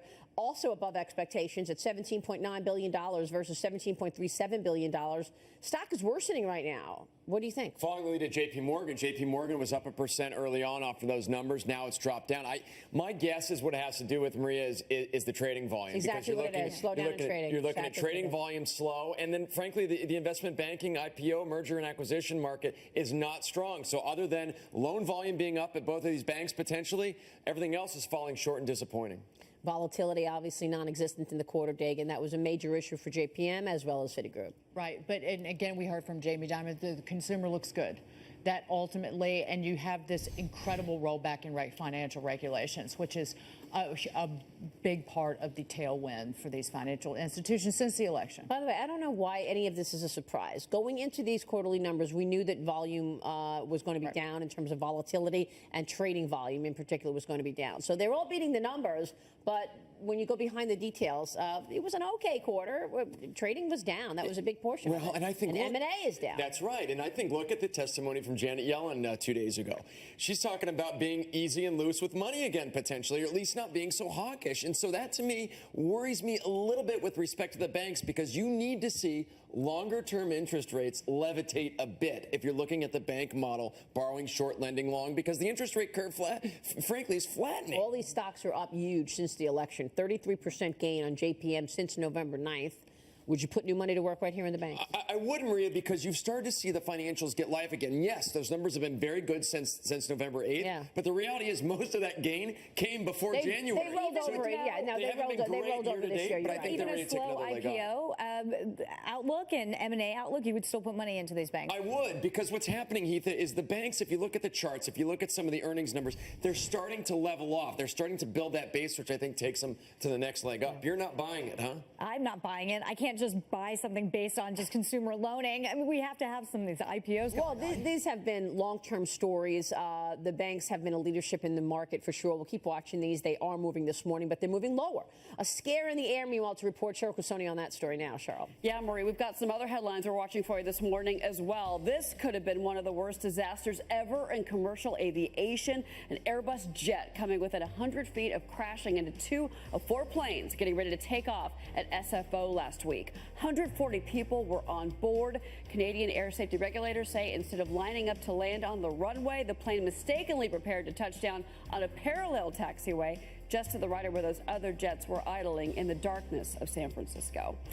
And you just can't make this kind of stuff up. A guy in Texas forced to slide notes through the receipt slot in an ATM begging for help because guess what? He was stuck inside the ATM. Cops in Corpus Christi say the man got stuck behind the machine at a Bank of America while he was trying to change locks. He sent the note to people using the ATM. There's the note. Please help me. I'm stuck. I don't have a phone. Call my boss. Somebody eventually saved the guy, and he got some help. And really quick, let's show you this picture because I'm very excited about it. Oh yeah, a little bit of this. Beyonce introducing the twins a month after they were born. She posted a picture of herself holding the babies on Instagram. Their names are Sir Carter and Rumi. And Maria, as I send it back to you, quick note, they have trademarked those names.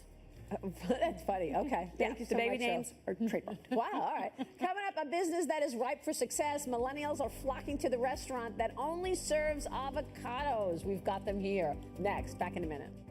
Well, holy guacamole. One cafe is cashing in on a healthy food trend by opening the world's first avocado bar. Joining us right now are the co-founders of Avocado Area, Alessandro BG, Francesco Brachetti, and Alberto Gramini.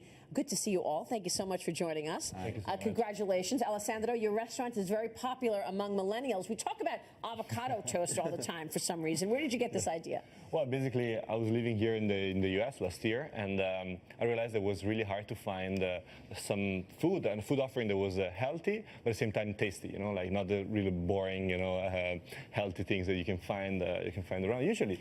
And so, talking with Francesco, who was living in Mexico at the time, we're like, you know what type of food has the kind of properties which is very healthy and at the same time very tasty? That's avocado.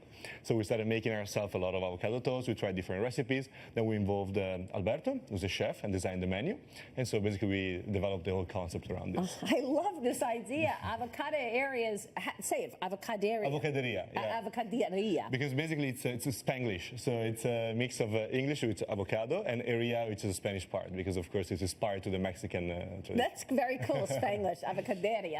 The menu includes smoothies, toast, burgers, chocolate mousse, all made using avocado. Can you really build a business on just avocados? Yeah, because it's a very versatile fruit, so you can combine in different recipes, including different ingredients from all over the world cuisine, and we made all these beautiful dishes. Yeah. And you're the head chef. Yeah. So basically, I study architecture in Italy. So I'm not a professional chef, but I've always been passionate about food, about kitchen. So when they involved me in this project, I start to develop new recipe using avocado in every dish. Yeah. I like the idea a lot. Yeah. Francesco, this restaurant has been popular, right? Tell us how it has resonated with people, because now you're thinking about adding a second location. Yes, we actually are. The response has been overwhelming, like people flocking around from literally everywhere in the world. We had guests from Australia coming in yesterday just to visit us, and we are currently looking for a second location in Manhattan to open as soon as possible. That is fantastic. Now, Alessandro, you also just released avocado body scrub. Tell me about this. Yeah, so avocado is not only good as a food, it has a lot of good properties also for the skin. Right. And so we partnered up with this company in Brooklyn, and we developed our first body scrub, which we started selling last week online and in store. And so far, it's been a great success because we already sold a few dozens of them. So in a few days, so I'm very happy, and I think there's a lot more that can be done also in the beauty. Are you working on the online portion of it? I mean, can people go online and get these products? Yes, they can, absolutely. If they go on avocadoria.com, they'll find the link and they can buy them online. Both the scrub, the t-shirts, and why not come to the restaurant for a bite? Exactly. Great. Congratulations, gentlemen. Thank you so much. Thank you. Alberto Gramini, Francesco Brachetti, and Alessandro BG. We'll be right back. Delicious. You totaled your brand new car. Nobody's hurt, but there will still be pain. It comes when your insurance company says they'll only pay 3/4 of what it takes to replace it. What are you supposed to do? Drive 3/4 of a car? Now, if you had Liberty Mutual new car replacement, you'd get your whole car back. I guess they don't want you driving around on 3 wheels. Smart. With Liberty Mutual new car replacement, we'll replace the full value of your car. Liberty stands with you. Liberty Mutual Insurance. Well, welcome back. Happy Friday, everybody. Thanks so much for joining us. I'm Maria Bartiromo, and it is Friday, July 14th, Bastille Day. Your top stories right now, 8 a.m. on the East Coast. Bank earnings driving the action on Wall Street. JP Morgan and Citigroup both reporting better than expected earnings, but the companies are also highlighting the low volatility in the quarter weighed on trading revenues. We're still waiting on Wells Fargo this morning. We'll bring you those numbers when they hit the tape. At this point, these stocks were initially up, and now they are down. JP Morgan shares had been up 1%. Now it is down 1%. Wells Fargo down 1 1/3%. And as you see, Citigroup up a fraction, 1/3% higher on Citigroup. Futures indicating the markets will open fractionally lower. Dow Industrials down a fraction. S&P 500 also down a fraction. NASDAQ is up, though, this morning. We are coming off of another record high for the markets yesterday. Dow Industrials hitting the 24th record high of the year.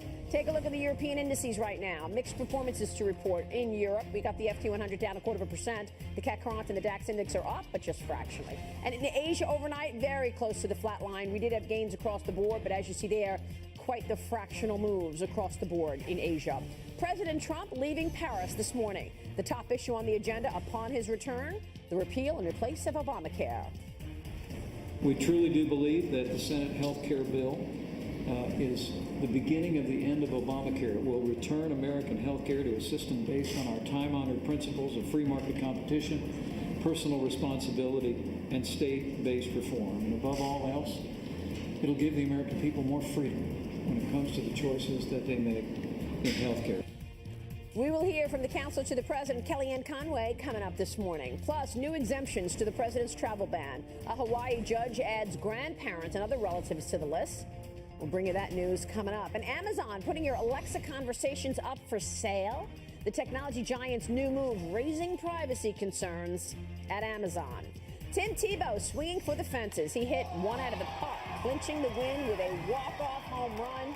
Tim Tebow doing pretty well on the baseball field. All those stories coming up this morning. And joining me to talk all about it, Fox Business Network's Dagan McDowell, Kingsview Asset Management Chief Investment Officer Scott Martin, and H2 Research Chief Research Officer Heather Herzog is with us. Great to see you. Good to see you, too. Good to see you. Good morning. Good morning.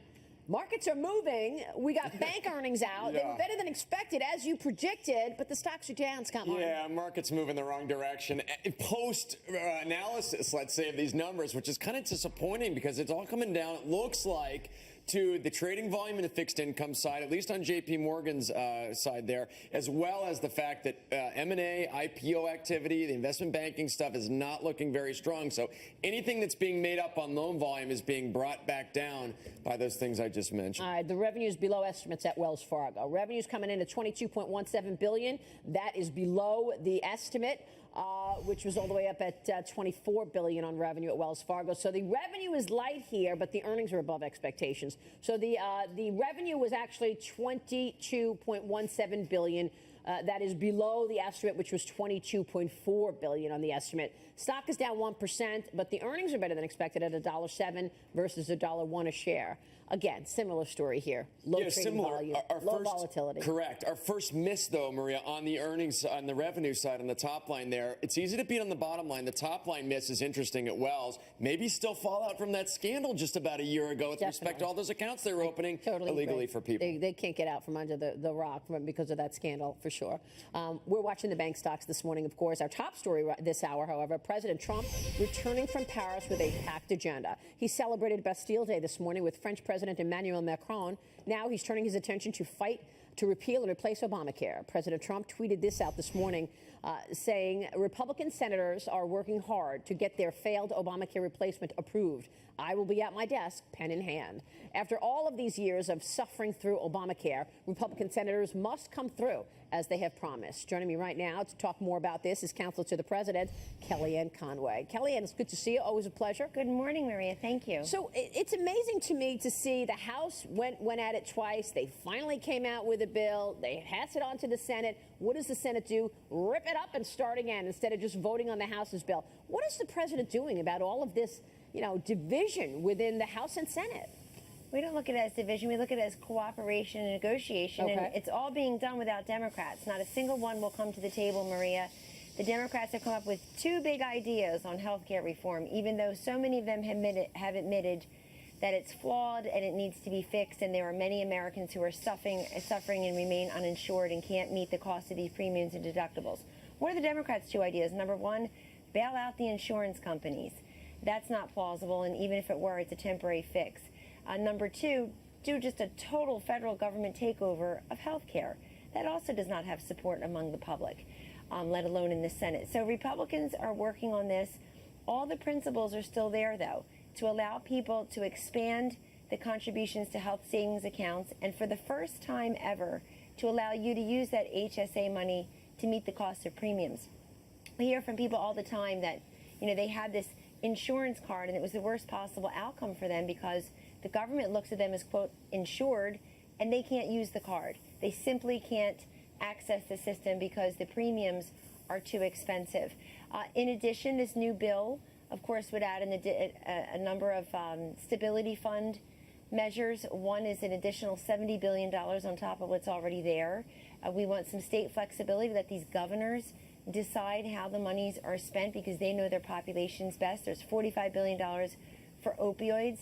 And I think all the free market competition, making sure that the 1,300 plus counties that have one insurer, which is no choice at all, making sure that the 83 insurers who have pulled out of the Obamacare exchanges with 24 more promising to do so next year feel like this market is still more stable. They can go back in and start selling their policies. And of course, Ted Cruz's amendment made it in there as well with the intent to help cover more Americans. Yeah, no, for sure. I mean, look, you're seeing an effort to try to come together, but then you've got also this feeling that we wanted a repeal, we're not getting a repeal. That's what Senator Rand Paul is saying. He came on the show yesterday basically saying, look, I'm a no. I'm not going to go in this spiraling down death spiral of Obamacare where this bill out of the Senate still has taxes in it, still has subsidies in it, still has major big government in it. So if this doesn't come to the floor for a vote in the Senate, Kellyanne, is there a feeling that they could just let it fail, let Obamacare implode like it is doing already, and then just move on to tax reform? Or truly, you will not be able to get to tax reform without getting something done on health care? Look, all options are on the table, Maria, but remember, this is not just a campaign promise. It's a moral imperative. We're talking about the millions of Americans who are suffering. What about the 6.5 million who in 2015 decided to fork over money to the IRS through taxes and penalties rather than enter this wonderful system called Obamacare not? So I really think that even though people don't feel like it's full repeal or it's exactly perfectly what they would want, the fact is Vice President Pence, who's been just spectacular on Capitol Hill working with the Republican senators there, he puts it best when he says this is the beginning of the end of Obamacare. This is a 7.5-year sinking battleship that is going to turn around slowly. But we've got to start chipping away at it because there are people suffering. I mean, look at the CBO projections that 23, 24, 25 million people would be affected. It's more like 10 million. 18 million people would have coverage Right now, it's more like 10 or 11 million. So we know people are out there suffering. We know this has been a huge impediment to small business formation and survival and prosperity. And we know there are many people in this country who do not get, like you and I do, employer-sponsored benefits, do not get government-sponsored benefits. Those millions of people, the hairdressers, the plumbers, the carpenters, the self-employed, they've been totally cut out of the system because it's too expensive and it's too top-down. Yeah. So we want to make sure that those people have access to coverage. Is it perfect? No. I'm one who doesn't think you can put the perfect before the good, because to do nothing means that people still suffer under Obamacare, and these insurers have no faith in the exchanges. 19 of the 23 Obamacare co-ops have failed. These websites were a joke. Yeah. The coverage is not real. So we really want to make sure that people always understand what we're solving for here. What is the problem we're solving here? The problem we're solving for here is Obamacare. Well, I think you make a really good point, Kellyanne, and I think that was one of your geniuses when you first came onto the campaign back last year, because you know how to message, you know how to communicate what's really important. That's what you've done in your career. And yet the Republicans have a problem with it, Kellyanne. I mean, come on. They're not discussing this as if it's people's health care. They're talking about, well, we have to save money, we have to do this. I mean, the messaging out of the GOP needs help. Is that something that you can advise them on? How come they are unable to communicate to the American people what's really important right now, and they allow the Dems to come in with their own talking points about, oh, you're cutting Medicaid, rather, when we know they're just trying to slow the growth. I mean, there's things like that they need help in terms of messaging. Isn't that right? Well, that's right. And look, we're up against people who are willing to scare Americans and not tell the truth to them. I mean, the biggest lie of all was, if you like your plan, keep your plan. If you like your doctor, keep your doctor. And the lies have just been coming ever since on Obamacare. But you're right. I think it's so incredibly important to put people forward who truly are what we call the Obamacare victims. And so many of them, Maria, have visited us here at the White House. I've sat in the roundtables with the president, with Secretary Tom Price at HHS, with Seema Verner over at CMS, with Vice President Pence. And these people's raw and very real stories, they consider themselves to be victims of Obamacare. And you're absolutely correct to have them out there, make them household names so that people understand this is not just for the economists, this is just not for the politicians to assess, but that there are people who are suffering and that there are some easy fixes that can be done through this bill. It's also, you know, this president has been much more involved than other presidents in the past on major pieces of legislation. But now he's telling the Senate, do your job, get that bill on my desk. I've got my pen in hand. I'm ready to sign it. But it also has to keep faith and hold true to the principles that he has put forward, that he talked about for many, many months.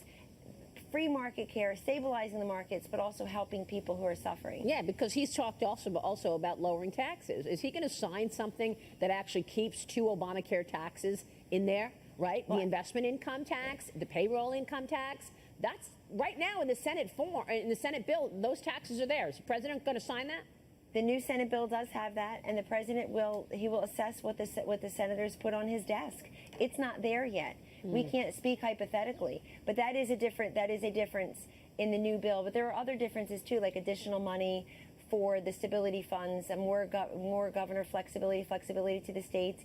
And of course, thank you for pointing out, Maria, that Medicaid spending will increase over the next decade, and that those who are lying otherwise just to scare people are really doing a disservice to those people. It's not like they're going to win any Senate seats next year because of it. I mean, you know, this quote, resistance and obstruction is hurting Americans. Now, it was a cute little bumper sticker and a slogan for a while, precious, but now it's hurting Americans, and we're going to point that out. Thanks for mentioning tax reform. I can tell you, we've been working on that here for a long time, and it's at a fever pitch as well. This is a White House that can work on many different major initiatives and reform packages at the same time, and we've got really the full force and effect of our cabinet members, of the president, the vice president, other economic minds, our legislative affairs through Mark Short and others, really pushing this forward in a way that's going to talk about the value of fairness, simplicity, be a true middle-class tax cut package and tax relief, and reform the code.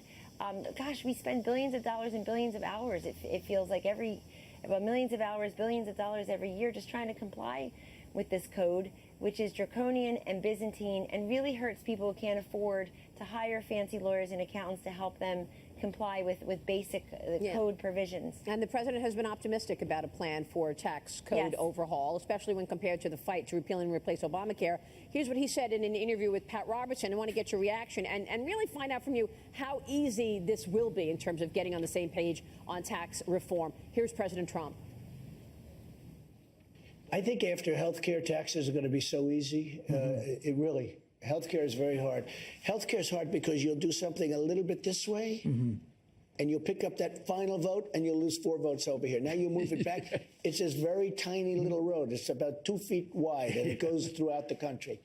So healthcare is much tougher than taxes. No, I think taxes are going to be very well. In fact, our plan is we're talking about massive tax cuts, the biggest tax cut in the history of our country. But Kellyanne, don't you have similar fights going on behind the scenes? Border adjustment tax, no border adjustment tax. Deduction, what stays, what goes. Corporate tax rate, President Trump wants 15%.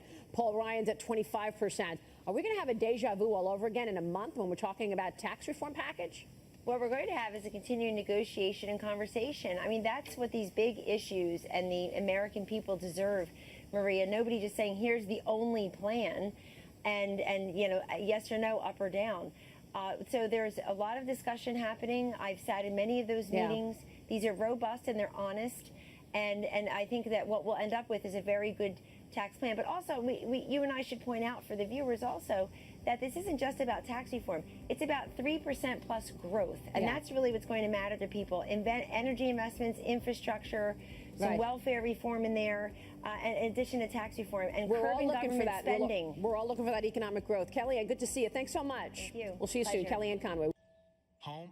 Welcome back. Palestinian gunmen opened fire in Jerusalem's Old City. Cheryl Casoni with the story this morning. Cheryl. Yeah, Maria, we're trying to get some new details for you, but 2 police officers are confirmed dead after a shootout with 3 gunmen at one of Jerusalem's holiest sites. Those gunmen were also killed.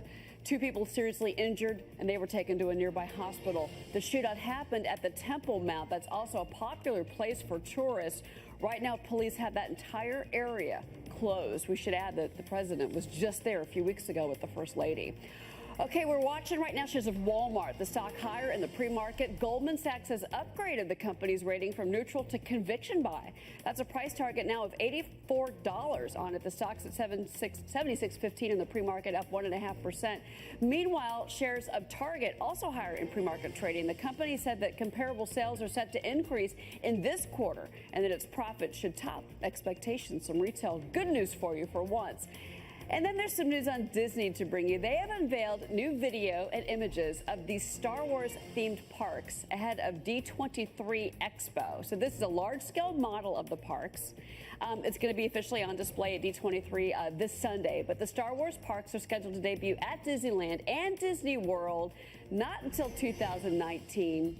So we're going to have to wait for the real thing. But shares of Disney up about 5% from just 1 year ago. And finally this, Maria. Who knew that taking a selfie could be so destructive? Look at this. A woman. Oh, my God. This happened in L.A. She destroyed $200,000 worth of art at an art exhibition. She was apparently crouched down next to one of the pieces, you know, trying to take a selfie. And you saw the domino effect that just hit. Anyway, it took 6 years for the artist to create that exhibit, and it took her about 2 seconds to destroy it, taking herself. Well, there's her picture. That's a good selfie. Oops. Wow. That is funny. That is so something that would happen to me. Exactly. That's something I would totally do. That almost happened in the green room just recently. And it gets caught on camera, too. Not just the selfie, but on a closed-circuit video camera. But like falling on somebody's coffee table and breaking it. You name Good it. shot. Really good shot. Thank you, Cheryl. Coming up, all bets are off. Why DraftKings and FanDuel are terminating the planned merger. Just today, after we heard about this combination and have been hearing about it for the last several weeks. Meanwhile, a picture-perfect weekend, how Jimmy Buffett inspired his home state of Alabama to end its ban on margarita pitchers.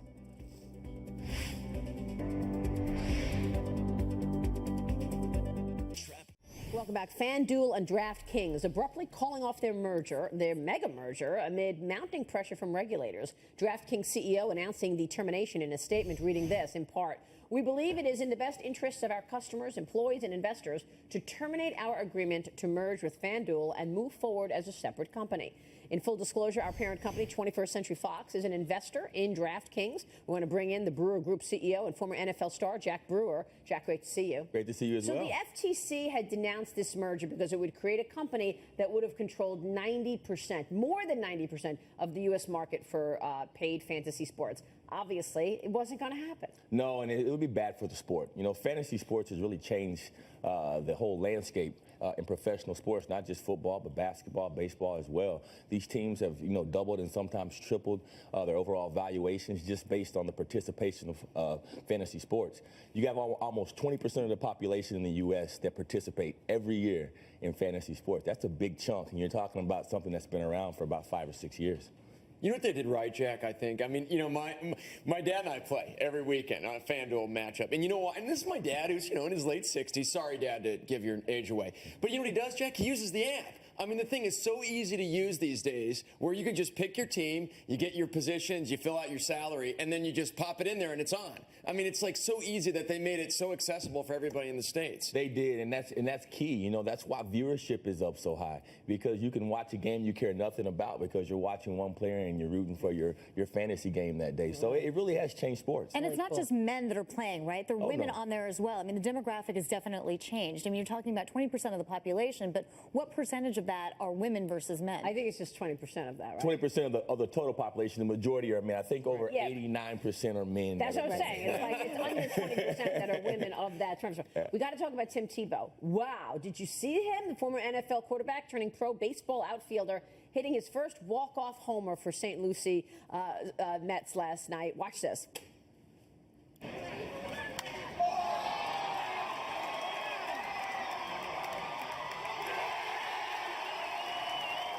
Sweet. His team beat the Daytona Tortugas 5-4, Jack. Talk about return on investment. I think they gave the kid $100,000 to sign, and now, I mean, the viewership that they're getting, he's doing a good job. And I think he has 6 home runs this year. He's batting about 240. Could use a little bit of bump in his batting average, but he actually got bumped up a level this year in the minor league, so he's doing well. That's awesome. He's going to draw. I mean, I'd that's love the thing. to see how great he does in another sport. And remember, Jack, this guy was like, Tebow was a little polarizing back in the day, but as you start to get to know more about him and figure out what a great guy is, it feels like America kind of warmed up. I mean, you know, sometimes you have these guys that people root against just for the heck of it, but Tebow is actually a guy You're that right. You feels want to root like, for him. Yeah, you do. I mean, you learn about him and you find out about him, and he's a great guy. All right, but who are you rooting for the money fight, okay? Dagan was there yesterday at the PR event. This blockbuster event expected to surpass the existing record set by Mayweather's fight against Manny Pacquiao at 4.6 million buys. Dagan, you spoke with the UFC president, Dana White, on his chances of defeating Floyd Mayweather. Here's what Dana White said. Everybody is saying it's impossible. Every great boxer has fought Floyd Mayweather and never been able to beat him. This is a fight. And Conor McGregor is 28 years old. He's a southpaw, and he hits like a truck. And if he hits Floyd Mayweather in a 12-round fight, he will hurt him. So we'll see what happens. Wow. We'll see what happens. But Jack thinks that you think McGregor has almost no shot. Yeah, I think if this fight Almost no shot. almost no shot, because if this fight gets into the 6th, 7th, 8th round, you know, this man has never fought a 12-round fight. Yeah, after I know. a long That's time, true. so we don't know how good of shape he's in. Okay, Mayweather is the greatest defensive boxer of all time. Let's just put that out there. But brittle hands. And he's not known as a puncher. And Conor McGregor, if he can land one, what I use the quote, precision beats power, timing beats speed. If he can land one hard punch, and he could knock him on his backside. No doubt. But if Floyd Mayweather has kept up his defensive skills, it's going to be an easy breezy night for him. He just moves so fast. I mean, this guy's a marketing genius. Do you see this? I think this fight will have 5 million viewers. I think he'll make over $300 million. He's trying to get in his head. Exactly I love to see the way they're trying to get in each other's. Aldo, I don't think it'll work with Mayweather. So you think it's Mayweather, not Muhammad Ali, the greatest of all? Muhammad Ali is the greatest of all time. Okay, and I agree. and Tyson. I agree. Okay. There you go. Jack, great to see you. Good to see you. Jack Brewer joining us there. Coming up, bank earnings in focus on Wall Street. Wells Fargo coming in mixed. Citigroup and JP Morgan Chase both delivering double beats, better than expected on earnings and revenue. And yet, all three stocks trading down, although Citigroup was up earlier. We're going to check all the stocks when we come back. Then Sweet Success. We'll talk to one of the names on the Forbes 30 Under 30 about how he built an artisan chocolate empire. Back in a moment. Good Friday morning, everybody. Thanks so much for joining us. I'm Maria Bartiromo, and it is Friday, July 14th. Your top stories right now, 8:30 a.m. on the East Coast. Bank earnings setting the tone on Wall Street, as well as retail sales numbers just hitting the tape, worse than expected. JP Morgan and Citigroup both reporting earnings that were better than expected. Low volatility, however, weighed on trading revenue for both banks, and the stocks are trading down. Declining mortgage revenue hurting Wells Fargo. It missed expectations on revenue. Take a look at these stocks down across the board. The results are driving the market action this morning. Futures were indicating a lower they were indicating a lower opening for the broader averages, but look what has happened since the retail sales number just came out and CPI just came out. Retail sales are unexpectedly down. We were expecting retail sales to be up 0.1%.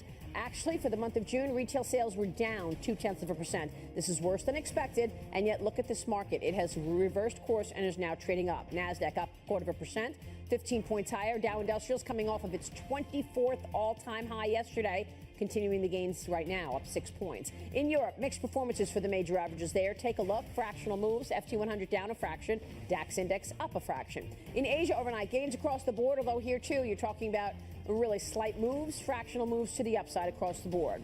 President Trump on his way home from Paris now. He is coming home to the battle over health care, however. The counsel to the president, Kellyanne Conway, joined me a moment ago weighing in on what's happening on Capitol Hill. This new bill, of course, would add a number of stability fund measures. One is an additional $70 billion on top of what's already there. We want some state flexibility to let these governors decide how the monies are spent because they know their populations best. There's $45 billion for opioids. And I think all the free market competition, making sure that the 1,300 plus counties that have one insurer, which is no choice at all. This coming even as the Senate bill now is facing headwinds with 2 no votes already on the table. Susan Collins and Rand Paul. Amazon putting your Alexa conversations up for sale. The technology giant's possible new move raising privacy concerns this morning. We've got the details coming up. And talk about a messy highway accident. A truck carrying eels spills all over the road, leaving a slimy mess. Ooh, eels. That's my worst nightmare. All right. Picture perfect. How Jimmy Buffett inspired his home state of Alabama to end its ban on margarita pitchers. Yes, margarita pitchers. We'll explain coming up. First, though, our top story this half an hour. Banks releasing their quarterly earnings this morning. JP Morgan and Citigroup both reporting better than expected earnings and revenue. Wells Fargo posted mixed results. Joining us right now on the phone is Wayland Global Advisors Chairman and investment banker Chris Whalen on the phone this morning. Chris, good to see you. Good morning, Maria. Thank you so much for joining us. Your reaction to the earnings out of the bank sector this morning? It's kind of what I expected. Revenue up small. Cost cutting is still a big component for all three banks. And interestingly, Wells Fargo hurt on the mortgage line, which is a very important business for them. Yeah. The environment in residential mortgages right now is extremely tough. Yeah, that's what Wells Fargo. That's what Wells Fargo said, and the stock is down 1.5%. Yeah. But there's also really weak trading volume. We know that volatility has been non-existent. So it was just an okay quarter, even though the numbers may be better than expected at JPM and at Citigroup. Would you buy the banks today? No, I think they're fully valued. I wrote about it in a post yesterday. The expectations of the street are way ahead of the results of the banks. And there's really no catalyst to drive revenue now. And credit costs as we go forward, credit cards, things of this nature, autos, will rise. And that'll take a chunk out of earnings as we finish the rest of the year. Chris, looking at the regulatory environment as well as the recent stress tests that the banks all passed, some with flying colors, what do you make of the environment for banks going into the second half of the year and what has been a pretty ho-hum year for financials post the election, the run-up that we had into the end of last year? Well, look, when you change the heads of agencies, it's helpful. That's the good news. The bad news is we're probably not going to make any big legislative changes. I think the only thing that Congress will probably get to at some point is relief for small banks. rest of it's going to get kicked the next year, I think at the earliest. So you're not expecting tax reform. Do you think that impacts markets? Do you think we're going to see a sell-off as a result of that? Look, Maria, the expectations coming out of the election have been way ahead of the reality. You know how hard it is to get things done in Washington at the best of times. And I think what you're seeing here is that the hope of relief from 8 years of suffering under the Democrats is still there, but it's just a matter of getting it done because they haven't been able to do health care or even broad tax reform. And to get to regulatory reform for banks is probably third or fourth on the list. All right, let's check the market reaction right now. Stay with us, Chris. We want to bring in Nicole Petalides on the floor of the New York Stock Exchange. And Nicole, you're seeing the early trading. The stocks are down. What's your take on the banks this morning? Well, I've been speaking with the traders, and their take in particular is that, look, overall, they've done pretty well. They knew that trading revenue would be light overall. You can see that the stocks are down about 1.5% for Wells Fargo and JP Morgan. Citigroup off a little bit less than that. But the big picture here is that the comparisons to Brexit last year is a tough comp overall. And you have to understand that revenue coming in at $26.4 billion for JP Morgan is pretty great. They've benefited from the short end of the yield curve. We know that has flattened out some. You've had 3 rate hikes from the Fed in December, March, and June, and that ultimately has helped the banks. But on the long end, what happens? And the lending was so key overall for these banks to do well, JP Morgan in particular. We did get some notes from the conference call, the CFO, Marianne Lake, over at JP Morgan, saying that fixed income performance this quarter is typical of the highs and lows, not looking to make any changes there. And also, she talked about trading revenue, saying, quote, we did pretty well in the circumstances. So overall, I think people are pretty much ultimately happy. They knew trading revenue would be light and the comps were tough, but it was that lending that really helped them along as well. Yeah, I think you make a great point, Nicole, because we expected that we would see trading volume under pressure because of the lack of volatility. That's what we got, even though these stocks are down. Nicole Petalides, thank you. We'll be watching your reporting all day. Can we talk about retail sales here for a moment, guys? Retail sales were expected to be up 0.1%. Heath, you thought we were going to see a good quarter. Actually, you know what? For the month of June, retail sales were down 0.2%. A lot worse than expected. I think part of the reason why, and you're right, I did think that it was going to be positive. I think what we're seeing is this higher savings rate. So Americans are starting to save a lot more. You know, back in May, it was 5.3%, excuse me. Now it's at 5.5%. So we're seeing that increase. Savings rate. So people aren't going out there and spending more. We're also seeing this consolidation of these retailers. You see every other headline, especially this summer. I can't believe it. Another store is consolidating. Another store is going out of business. Sears is eliminating a lot of their brick and mortar stores. You know, that's what thank you, Amazon. Yeah. It's all the Amazon effect, and that's why you got to watch out for retail, anything outside of Amazon. Wow. Simple. Should we be afraid of the real estate companies now because they may get into real estate? Yeah. REITs. Zillow traded down the other day. Chris, what's your take on the retail numbers? Retail is a tough place to be, Maria. There are seismic changes going on, and if you look particularly at the ABS market where a lot of these properties have been financed, it's a very, very tough situation. It's case by case, but the whole model for retail is being torn apart. Yeah, and I really think it's going to be a tough place for investors to participate for a while, at least retail investors. And also keep an eye on the automakers. Again, there's weakness there in terms of sales. You saw it particularly for the American auto manufacturers. And see, weak sales there does lead to layoffs. It's worth keeping an eye on. So here we are talking about all this euphoria in the economy, and yet, Dagan, you and I are pointing at every day all these weak spots. You're talking about autos. Yesterday we were talking about tax receipts. It's not all that. And the Fed is raising rates. Ultimately, it's up to the lawmakers in Washington to keep putting a little something in the punch bowl. Yeah. Look at They haven't been GDP, doing that. under 2% until we get maybe a report for Q2. Yeah, we'll see what happens with tax reform. If we get it, if it moves the needle.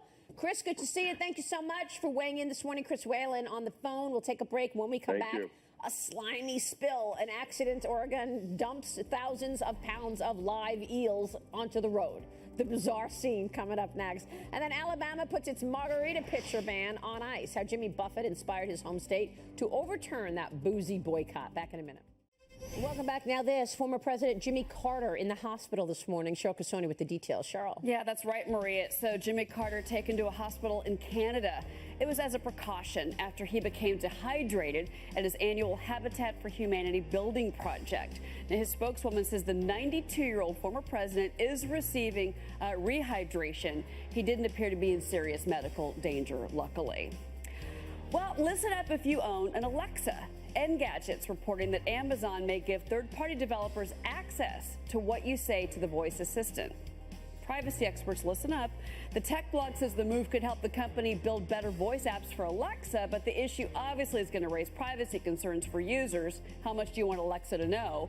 Amazon apparently considering the move to help Alexa compete against rivals like Google and Apple. No comment yet from Amazon on this. The stock slightly higher in the pre-market. Stock is up more than 33% overall on the year.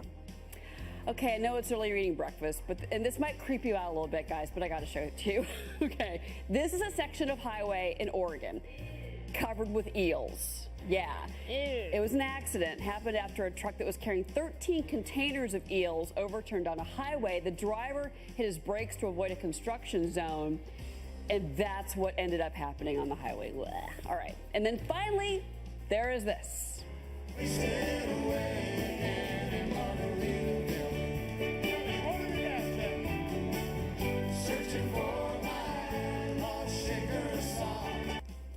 Don't mess with Jimmy Buffett when it comes to the topic of tequila in large, yummy quantities. Jimmy Buffett's home state of Alabama backing off a ban on the sale of pitchers of margaritas. Buffett spent his childhood in Mobile. He popularized, of course, the margarita with his song. Well, some restaurants there stopped selling the drinks last month on orders from the state. But the state luckily ended this ban yesterday. The brief ban based on an old rule that makes it illegal to get this adulterate alcohol. The state determined that pitchers of margarita were illegal since each glass of a pitcher could have a different amount of alcohol. So if it's beer in a pitcher, oh, that's okay. But, you know, a margarita, watch out. Anyway, they backed off of it, luckily. What about sangria? What about other stuff in pitchers? I mean, that's the thing. Yeah, but tequila turns into like devil woman.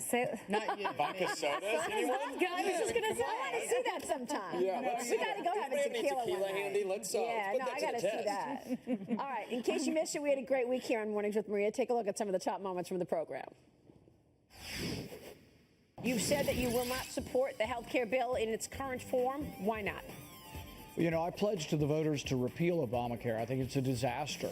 But the bill doesn't repeal it. It keeps about half of the Obamacare taxes. It keeps most of the Obamacare regulations. It keeps most of the Obamacare subsidies. And it creates a giant new insurance bailout super fund of about $200 billion. This isn't repeal by any means, shape, or form. I respect Senator Paul. At the same time, I think I can make this bill better yet, but it may not be everything I want either. Right. But I'm not going to let the perfect get in the way of the good. The president, quite frankly, has done everything that he needs to do on it, but it's now up to the Senate. The House passed a bill. Yeah. We passed one in the House. So, you know, come on, United States Senate. More than 2 million followers on social media, and he's also been named sexiest doctor by People magazine, Dr. Mike. My job is to not only educate people, but prevent problems from happening in the first place.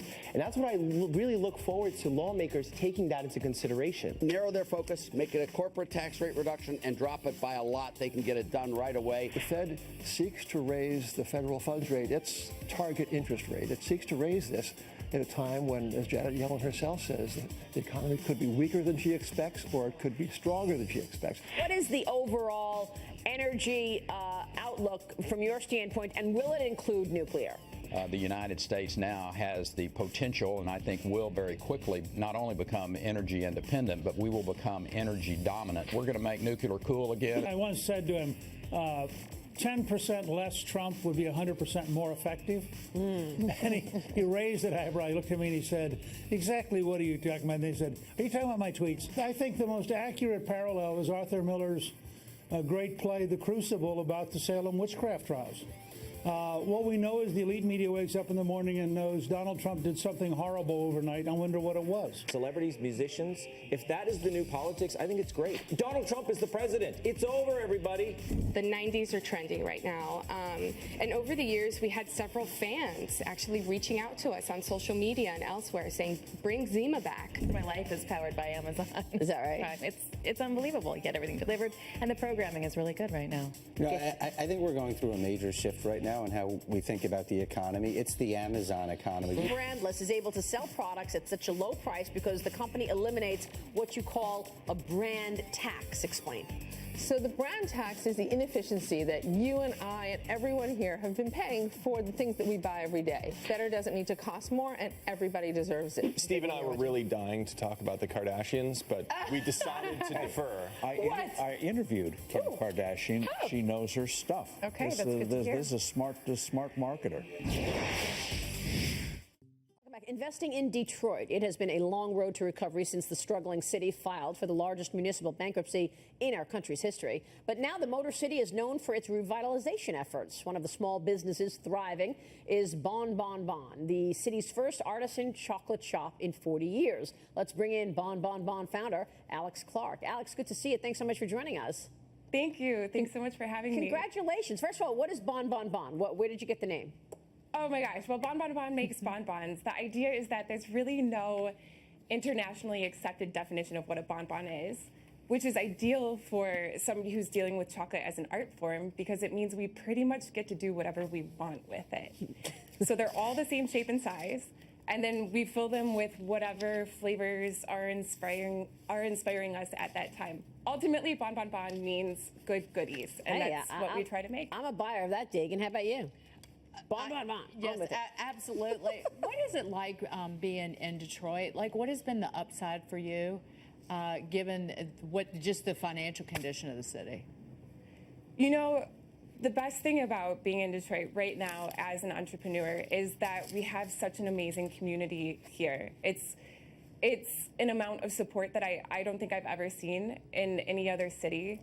And not just because my family's been here for so long, but even newcomers are feeling a lot of love for investing here, investing their time, their resources, coming here and visiting. The friendly nature of it and the way that people get behind ideas and get behind togetherness here is absolutely unmatched. Isn't that great? But you're selling pieces of chocolate, what, for like $3 a piece? I mean, to see this struggling city, and people rally to it and come and pay $3 for a piece of chocolate, what kind of response are you seeing? It's absolutely overwhelming. We have operated on retail only because up until about 2 months ago, we were making everything still out of a 650 square foot kitchen. So the entire growth of our business and the entire success of our business has been based off of this Detroit market that just can't get enough. The exciting thing about it is that having been entirely based in the city, it's cool to know how successful something that is seen as being so luxurious can be in a place where people aren't really accustomed to thinking of it as being luxurious. It is. We're a blue-collar chocolate shop, but that doesn't need to mean that it's not amazing chocolate. And Alex, you're expanding very quickly, right? You have a bunch of different partnerships with Shake Shack. You have a retail space, but then you're expanding to different markets. Tell us a little bit about that. So we have our retail space, which is downtown Detroit, as well as our manufactory, which is in Hamtramck. We just went from that 650 square foot space to a 6,000 square foot building that opens up next Wednesday. So we're thrilled about that. We do pop-ups all over the country and all over the world. And then we're opening our online store in October. That's like a fully integrated system that makes you feel like you're in our retail store. So it welcomes you here to Detroit, where you can try Bon Bon Bon the way that we want you to try it. Really cool stuff. Thank you so much, Alex. We'll be watching the developments. Congrats to you. Thank you so much. We love learning about small business and the growth stories there. Alex Clark, we'll be right back. Final thoughts from this all-star panel.